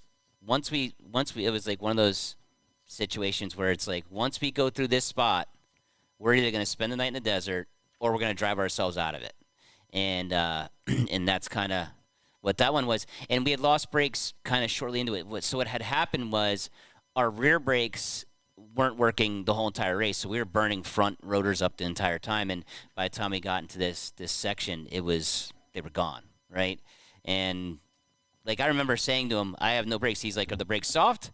I'm like, "No, I have no brakes." We had burned the rotors completely off. Zero. Dude. Yeah, even Mike Gardner just chimed in and said that sounds sketchy as hell. Yeah. Dude, yeah, to me that just seems so gnarly. Not as sketchy as Danielle having a child with him, but yeah, it's pretty sketchy. Oh, poor Mike. What's happening? Love you guys. All right. See you, buddy. Later. Are you taking off? Is that what you said? No. I was just saying hi to the Gardeners. Oh, I thought he was telling him he loved us. I was like, Yeah, that's what I was thinking too. Now I can't hit the button to invite Max, man. well, it's because you probably have somebody on. Remember when we were bringing the car, Craig, down to the driver swap? I think that was another favorite one too. Is we were bringing the car down to the driver swap, and we thought it was raining. He kept asking for the tap. I'm like, there's my shield kept getting wet, and I'm like, is it raining? And he's like, I don't think so. He's like, it's like the brightest star night out ever. It was clearly wasn't raining, and I'm like, is it raining? It feels like it's raining, and it was not raining. What was it? It was Shock oil. We had blown the shock out, and it was spraying oil onto my face. Really? Yeah. Holy cow, dude. Yeah. Yeah, that sounds gnarly. All right, so let's just give him an introduction real quick. Just getting back from Utah, two-wheel racing champion, now side-by-side racing champion. Max Eddy, what's up, dude? How are you? Good. How are you? We're doing awesome, man. How was it in Utah this week? I'm gonna say hi to Air Dog and my new boss real quick. Is Monica there? I didn't see Monica. You said your boss. I didn't see Monica. Look at his hair. Look, that kid's got some nice hair. Max? Oh yeah, look at it. He really does. He really does. got a nice shine to it. Yeah. Can I just see Yeah. Yeah. Oh, so he's keeping tabs you on it. measure how gray it gets too. He's keeping tabs, right? All right, so one of the questions I wanted to ask, and it's kind of a perfect time to ask it now, is we talked about kind of the beginnings of Razor and off-road racing and stuff, and Max can kind of chime in on this a little bit, but you won the Baja 500. Coming as a kid from Pennsylvania, like that wasn't even something that was even known to you when you were growing up. Like you didn't even know what a Razor was or, off-road or any of that stuff. Like it must have been pretty meaningful or like, I don't even want to say like, is mind-blowing the right word? Like to cross the finish line first for that? Yeah. I mean, for Max to win the Baja 500 or the Baja 1000 is very much in his wheelhouse. Right, that's what I Growing mean. up where he grew up in Barstow, riding dirt bikes, being in the off-road his whole entire life, blah, blah, blah. Same thing for, like, Seth and these other guys. But, if you really think about it, like, there's just zero chance growing up that I didn't even know what it was, let alone thought I'd ever win it. Right. So, yeah, it's I would say, odds-wise, it's pretty low. But then you have like Max, who's won like 80 of them. Yep. On dirt bikes, no less, and he's even got his jersey and like stickers and all that stuff inside restaurants in Mexico because he's that cool, right? Yep. So it's so I should. I mean, I make all the jokes aside. It's just to have somebody like Max coming onto the team, to both navigate, drive, and prep the car and stuff. Is just how lucky am I? Yeah. I can't go back in time and gain those experiences that he has. Right. The only way I can do it is to try to borrow it from him a little bit. Yeah. Don't get me wrong. As soon as we hang up this phone call, I'll go back to busting his chops about every single thing. But but I do feel lucky. You talked a lot earlier about kind of like people I've helped and stuff like this. I'm the lucky one. Right. I'm the lucky one to have an air dog. I'm the lucky one to have Max in my corner, and so it's really, it's not luck on my side. I'm the one that feels. Well, let me touch on that a little bit. Grateful. Like that goes hand in hand, though, and you guys will both, Max and Air Dog, you guys will both agree with me, especially since Asher just said hi, Dad, or Dad on the comments. It goes hand in hand. You give what you receive, right? And you understand you want to help good people. So you guys wouldn't be doing it if the shoe wasn't on the other foot, so to speak. So it's pretty cool to see that everybody works together to accomplish these goals together. And it really ends up growing everybody. Yeah, it sure does. I mean, to have those opportunities is a blessing, and to be able to put it all together as a team, and take these opportunities and make the best of them is really what you got to do. And so, yeah, it's really, it goes hand in hand. It's an amazing deal. Max, when you hear like stuff like this, and you were to like give advice, because I want to actually throw this to Craig too, but if you were to give advice to some of these up and coming racers, or maybe somebody that hasn't won 9 Baja championships or whatever it is, like what kind of advice would you give to little Johnny or to me as a beginning racer to be able to set up these types of relationships and stuff? Because those are so meaningful, they're life lasting, and they help your race program. Man, I don't know. I think it's one of those things, I never say no. I'm not ever going to pass up an opportunity to broaden my horizons or gain some experience in the desert or meet new people, and I think just being around, being in the right place at the right time is huge. Just talking, being outgoing, wandering around, just talking. Like, we can't go anywhere without being late because I'll sit there and just chat with whoever I run across, and it makes a big difference. And just not giving up. Like, you sit down on pencil out what you want, write it on paper, your goals and your dreams, and it'll come true. If you don't write it down, it ain't gonna come true. So you just sit down, pencil out what you want, and you just keep pushing for that, Yeah, you know what? So that's a good point that I want to bring up. Yeah, so John Lewis from Desert Squadron said, because he actually sent me the picture of it, that he pulled up on you on the highway and you were mean mugging him like a mad dog today. I seen John on the coming through town today with. I said, "Hey, that's our first aid safety kit dude right there." Yep. He's got you guys dialed in. Yeah, so if you guys ever want like a trauma kit, please go check out the Desert Squadron website and check it out. But yeah, so two things I want to say is never say no to anything. That's how I deal with Air Dog in Mexico. And then second is always write down these things. So Craig, you're actually a good leader that would give some good advice. Is I always tell people, kids mostly, Caden Danbury is actually one that's followed these things. I think it's 98% more adept to succeed if you write down your goals than to type them in on your phone or to just think of them and try to remember them. Like, that's a stat that I learned. And so now if I have anything serious that I want to do, I make sure I write it down.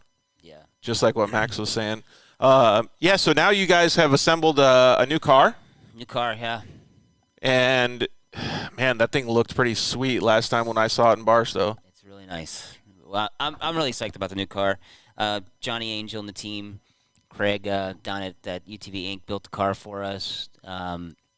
Keith and Brandon down in the shop down in Arizona before we moved it up to Barstow had torn the car down and took care of the frame and put the car back together. Max and his guys up in Barstow got her wired, and we've done some finishing touches to her.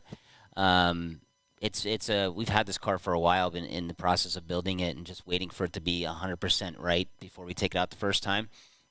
And last week I think we put 225 miles or so on it in Barstow in some extreme heat, extreme conditions, and it was a pretty flawless week. It's the first time I've had a new race car and had a flawless start for it. And well, that's rare for anybody. Yeah. It's but more importantly, it's just how much these cars have evolved. The golf cart class is unbelievably growing, and just the capabilities of the cars. The very first RZR I drove through Barstow, years and years and years ago, 15 years ago. Whatever how old RZR is, and to see how fast that they've come to what they are now, to where you can flat foot just like you would in a spec truck or something like that across in Barstow, going as fast as you can, is just and for anybody that doesn't know like how gnarly that is, Barstow, Maine, and Barstow, like there's what Max, what would you call them, like 3-foot whoops, 3.5-foot whoops going through there, and they're spaced apart pretty far. They're all uneven. And now a RZR, like you guys just did, 2 weeks ago, can go wide open through there. Do you remember, Max, about how fast you were going? Yeah, I think we were, by the end of the day or the end of the 10th weekend with Fox, we were up in the high 70s, low 80s range. No way.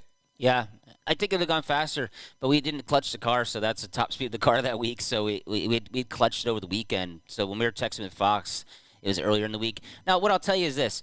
So we have the X-Travel suspension on the front too. The stock suspension in the front, it's fantastic. I love my pre-rendered Pro R that has a stock.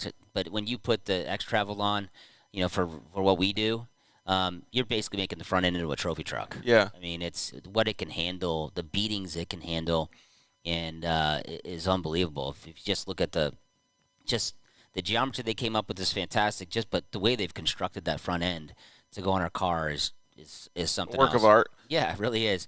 I can't believe that you guys are going that fast over that like gnarly of terrain. Well, that was gonna be my point. Spec truck can do that all day. Trophy truck can do that all day.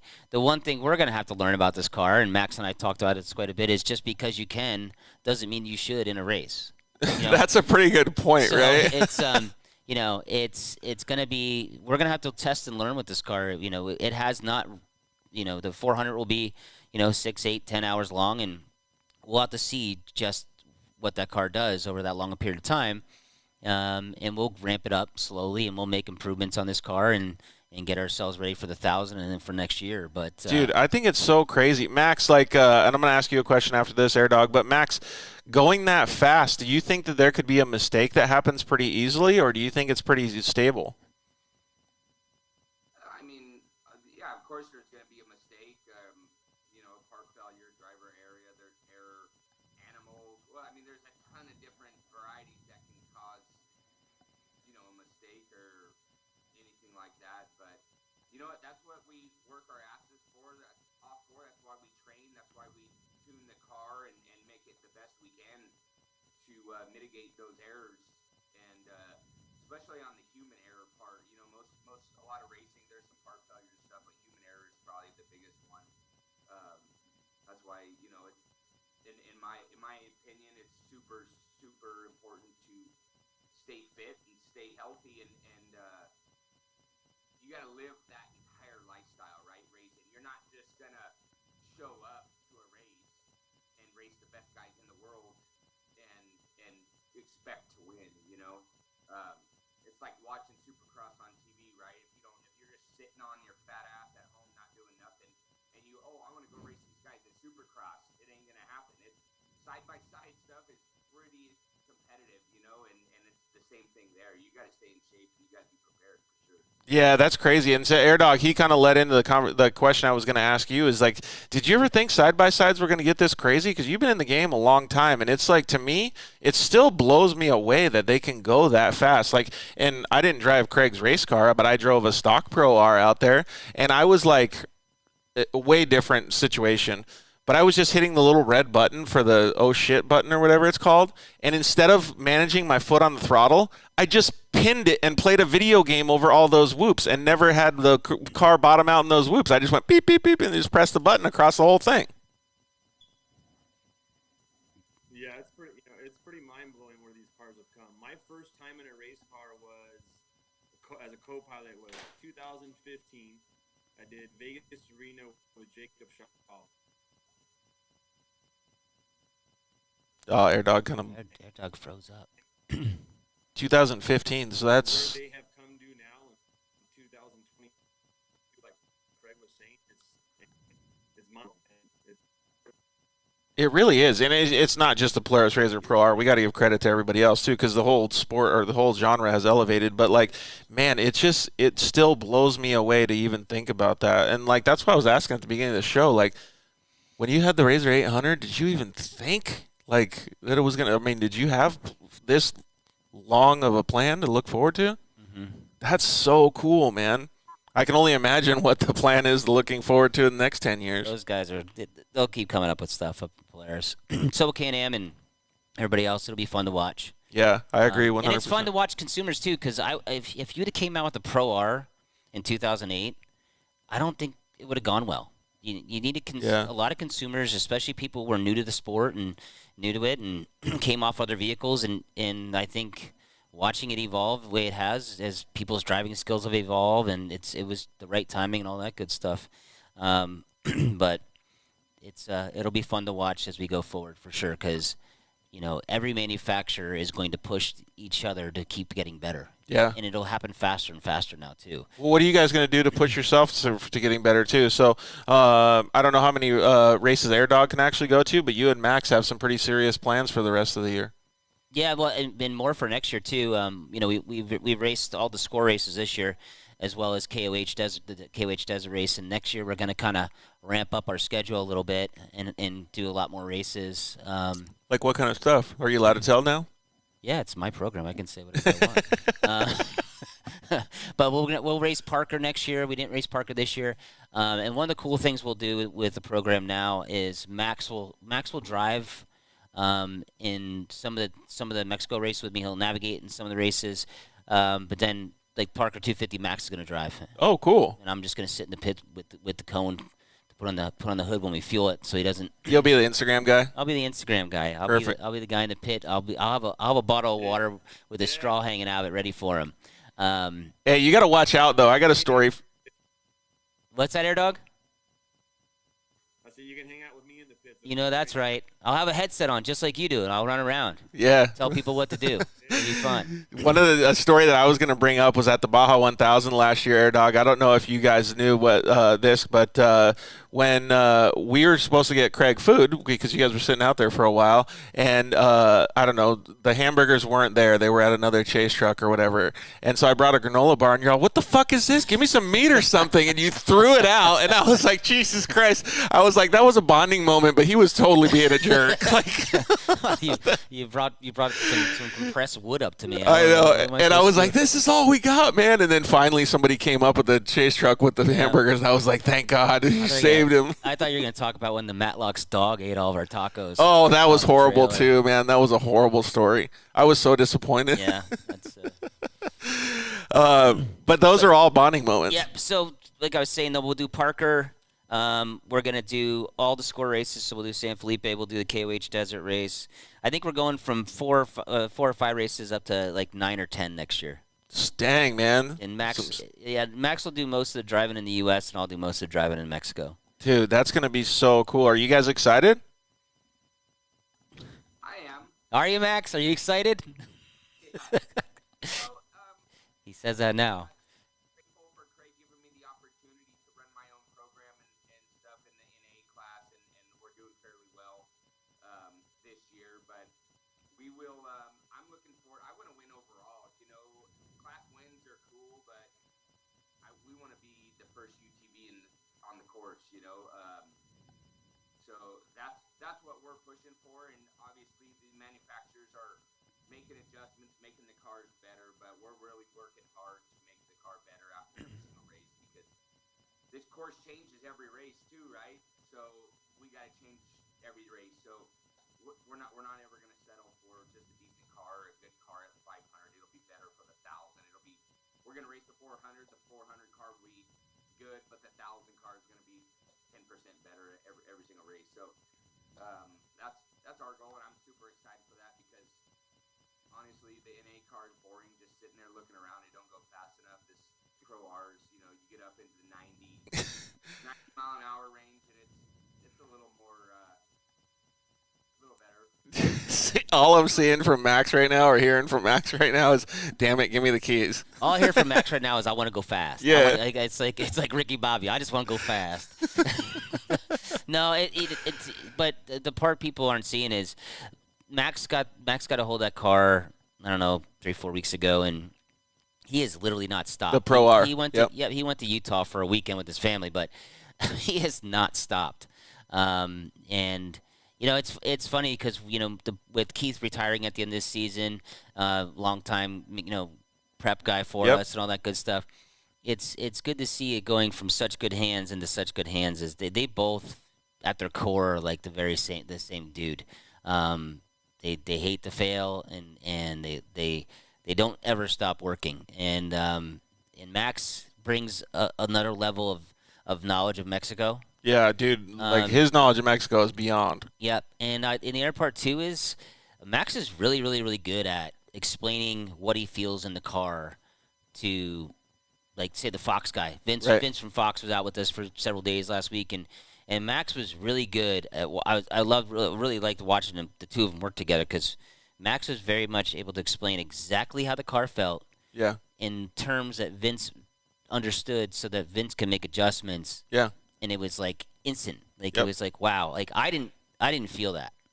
No, you know, but Max felt it. And at the top of the stroke, it needs less compression. Yeah, but I felt it once they made the change. Yep. You know, and then, like I said, you know, to have all the experience he has. That's down massive in Mexico, for your program. and to have a guy who hates to have bad results as much as I do. Yeah. That's pretty gnarly too. But Max learned last week that I'm an and person versus an or person, and I like to go to the restaurant and order off the menu. And when I order off the menu, it's not do you want appetizers or a main course? I want appetizers and a main course. Yeah. So he said to me last week, he's like, so we can fix. It wasn't fixed. He's like, we can adjust the steering on the car, or we can do this thing in the back that we wanted to do that I'm not going to talk about too much. But I was like, how about we adjust the steering and do that thing in the back? I'm like, and right off the bat, he'll get smarter. Like next time, he won't offer me both. Yeah, exactly. Like, he'll just go and do one of them. But he'll understand that that's what, because that's probably the same way that he operated his dirt bike program too. I'm glad to see. I think you guys are putting together a pretty good team. Are you stoked, Max? Yeah, I'm super excited. Super excited. Obviously, you know, we all have mentors, right?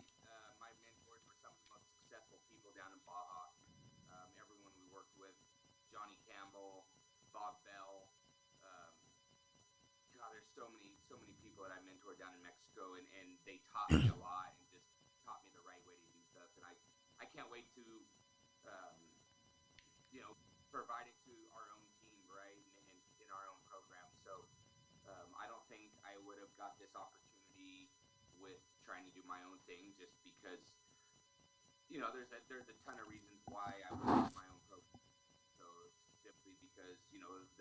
being financial problems. And financial thing in Baja is huge, and if, to do it right, you got to have the backing to do it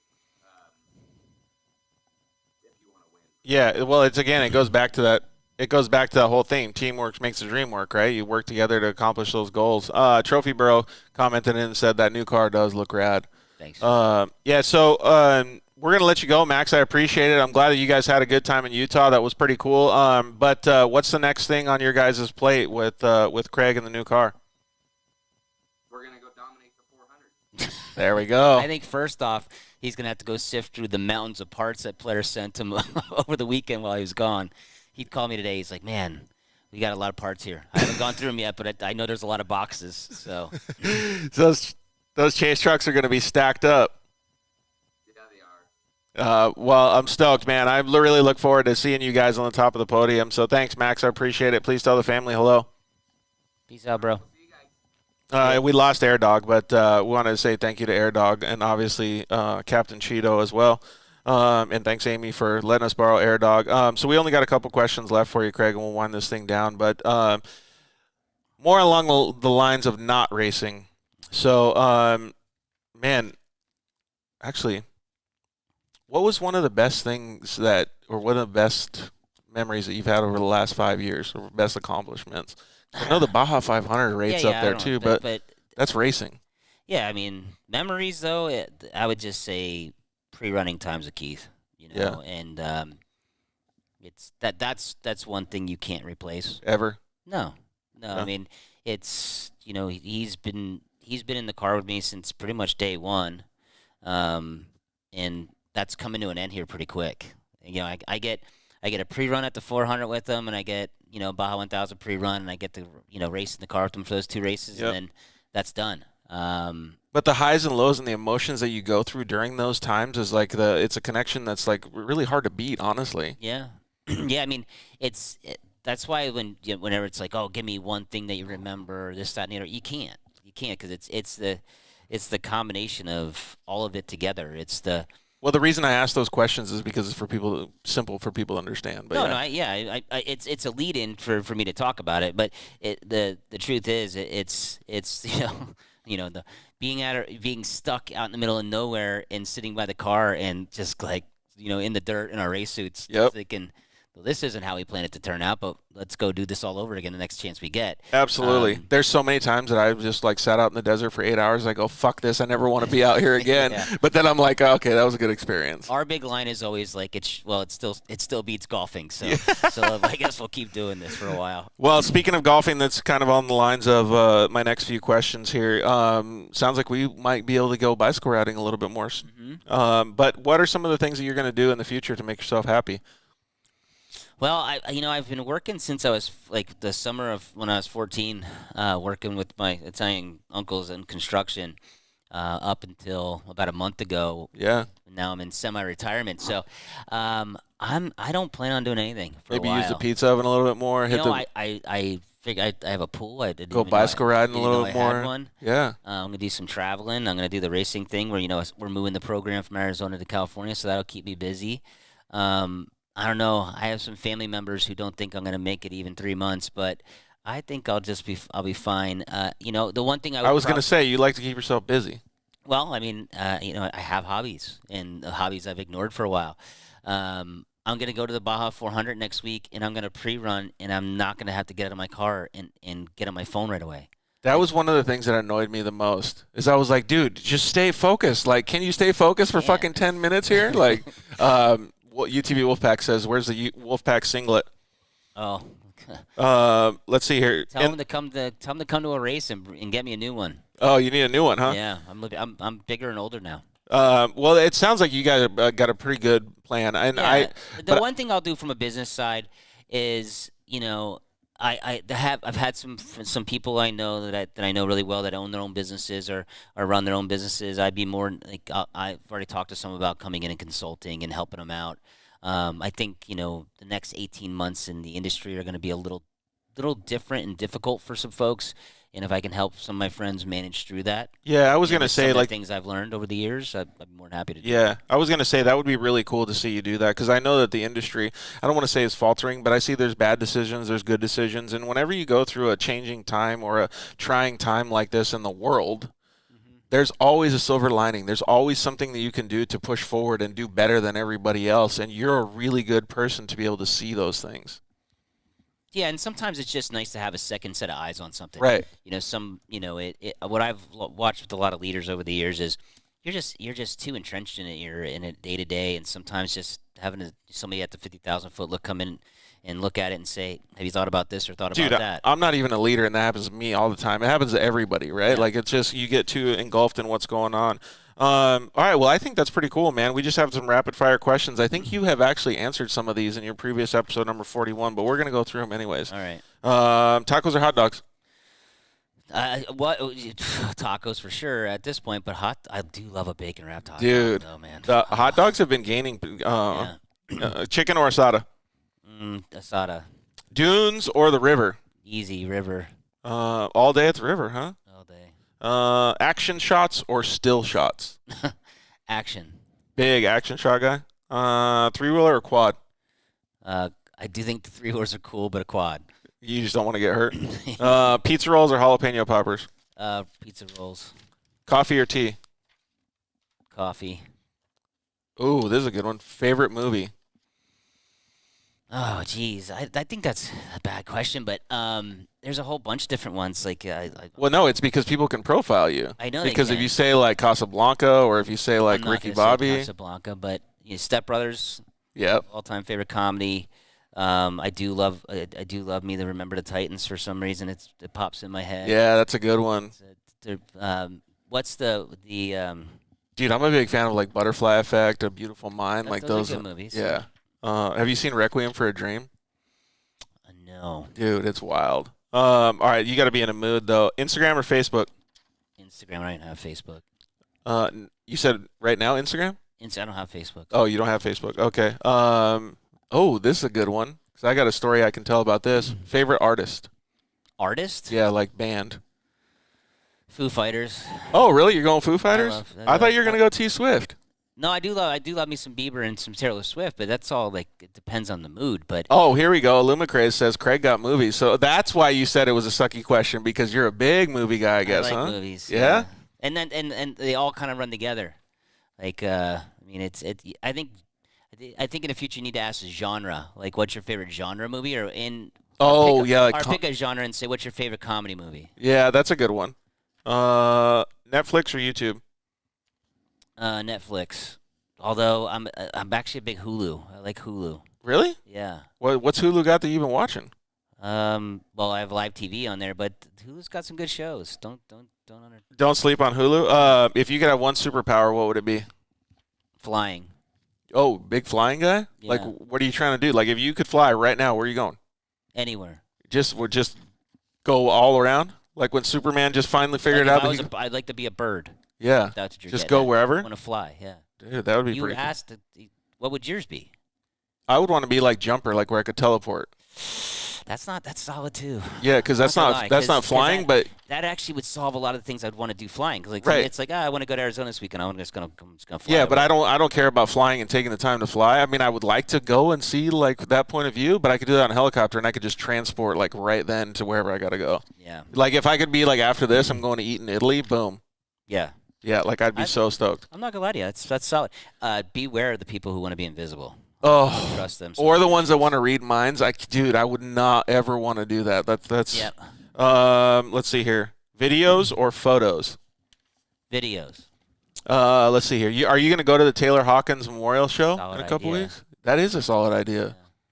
I wonder where that's at. Is it in California? I don't know. We gotta find that though. Did you see his son playing the drums? By the way, on That was insanely Crazy, good. crazy. Like, what a teacher to teach him that too, Jumper. right? Jumper was a good movie, by the way. I don't know who Raxel, whatever that is. What up, Randy Romo? That's my friend Chelsea. Hi, Chelsea. Okay, so did we already answer video or photos? Video. Video. If you could see a video of any type of off-road, are you going helicopter? Are you going like just like flyby? Like, what are you doing? I would tell you, I'm a big fan of the FPV stuff right now. Dude, big fan. Yeah. That stuff is super cool because the angles is like no other. And I'll tell you, our guy, Mike Spasbo. Yeah. Oh, we shouldn't have said his name because we don't want anybody else trying to hire him. He's my guy. You kidding me? Nobody can steal him from me. John has 2 extra tickets. We're in. What's the date? Yeah, should throw the date out there. But yeah, the FPV stuff is insane. Crazy. And what he's starting to, like, I'm watching him. Like, I even said to him the other day because he was tattooing me the other day, and I was like, dude, it feels like you're really starting to figure this shit out. It's like, he's like, yeah, every time he goes out with us, he gets better and better at filming our car. So. Yeah. Well, he's getting used to it. Like, the cool part about it is that he didn't really know, like, how all this stuff was going to go down. September 27th. September 27th. All right. We'll be back from Mexico with it? Yeah, I'll be back with Mexico. It'll be close. Let's see here. Oh, favorite snack. Favorite snack. Oh, I think tell me if I'm wrong or right, is those chili pistachios. Oh, I do like those, but yeah. The pretzels with the peanut butter in them, those are good. Pretzels with peanut butter in them. I like the Dots, too. The Dots pretzels are pretty solid. I saw you take Uncrustables. Uncrustable. How about favorite snack in the race car? Uncrustables. Big Uncrustable guy. Let's see here. Oh, I think I know this one. Most memorable race. Yeah. They're all, yeah. Let's see. Oh, you don't know this, but you're gonna say it's Supercross or motocross. I actually do know this one now. I'm a big dirt bike guy now. Yeah. Since episode 41. Yeah. Now that you're on 142, and so we have 101 episodes, I've become a Supercross motocross guy. That's fantastic. Yep. Dude, you know how much better friends we are now? I dig the Supercross aspect for watching but I kind of the outdoor stuff. I think it's just fucking gnarly. They're just from an endurance standpoint and what those guys have to go through. Dude, just like Troy was saying right now, like how gnarly are those dudes? 105-degree weather for 25 minutes, just balls to the wall. Yes. That's just the wild. Conditioning that they have to be, it's gnarly. Dude, it just blows my mind. Big JMR fan, by the way. Can't wait till he comes back in Supercross. Yeah, that's gonna be cool. What other form of racing would you like to try? Rally. Oh, big rally guy? Like, I'm talking, like, drifting rally. Yeah, like, not like rally, like Dakar rally. Like, I'm talking, like, rally car rally. Yeah, like Nitro Rallycross? Yeah, that'd be cool. Because, like, short, or actually, stage rally. Yes. Stage rally, like Ken Block kind of stuff. Yes. Yeah. Yes. Like World Rally Championship type stuff. So, you might already know this, but I just kind of learned about it the other day. Is somebody told me that there's actually a rally series for side-by-sides. It was James Hill.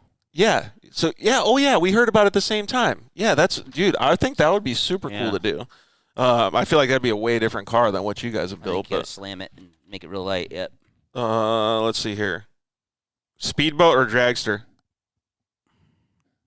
Speedboat, I guess. And you've already answered this question before, but I'm going to throw it out there again. Chips and guacamole or french fries and ranch?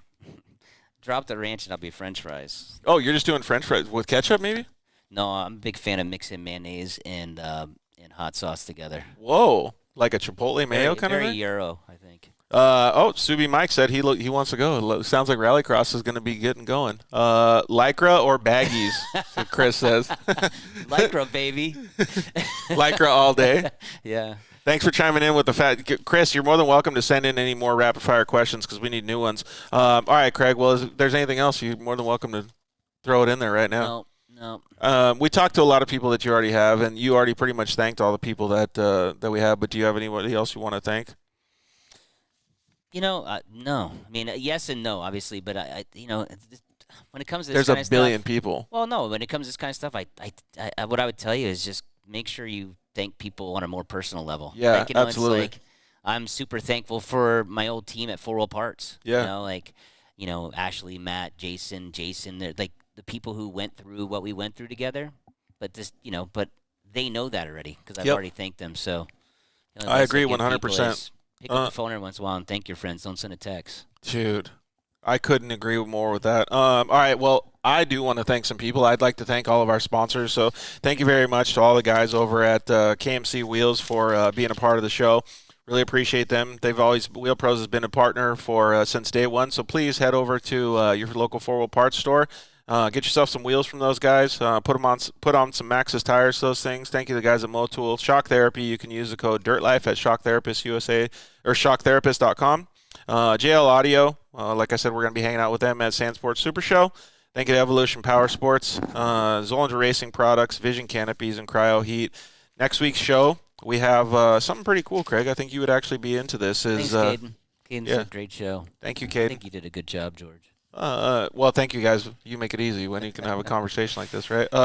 But next week's show, we are going to talk with the guys over at Fluid Logic and Maglock. I don't know if you're a big fitness guy, so you can actually really improve your fitness or your stamina and stuff inside the car because it's got a drink system inside your air hose. Really? And that drink system has a computer on it that can tell your body what you need, the electrolytes, do a whole scientific breakdown and give you the exact amounts you need so you don't have to take a piss, but you still stay completely, not tired, hydrated and not tired in the car. I'm interested in this. So we're going to talk about this, yeah. Oregon Dunes.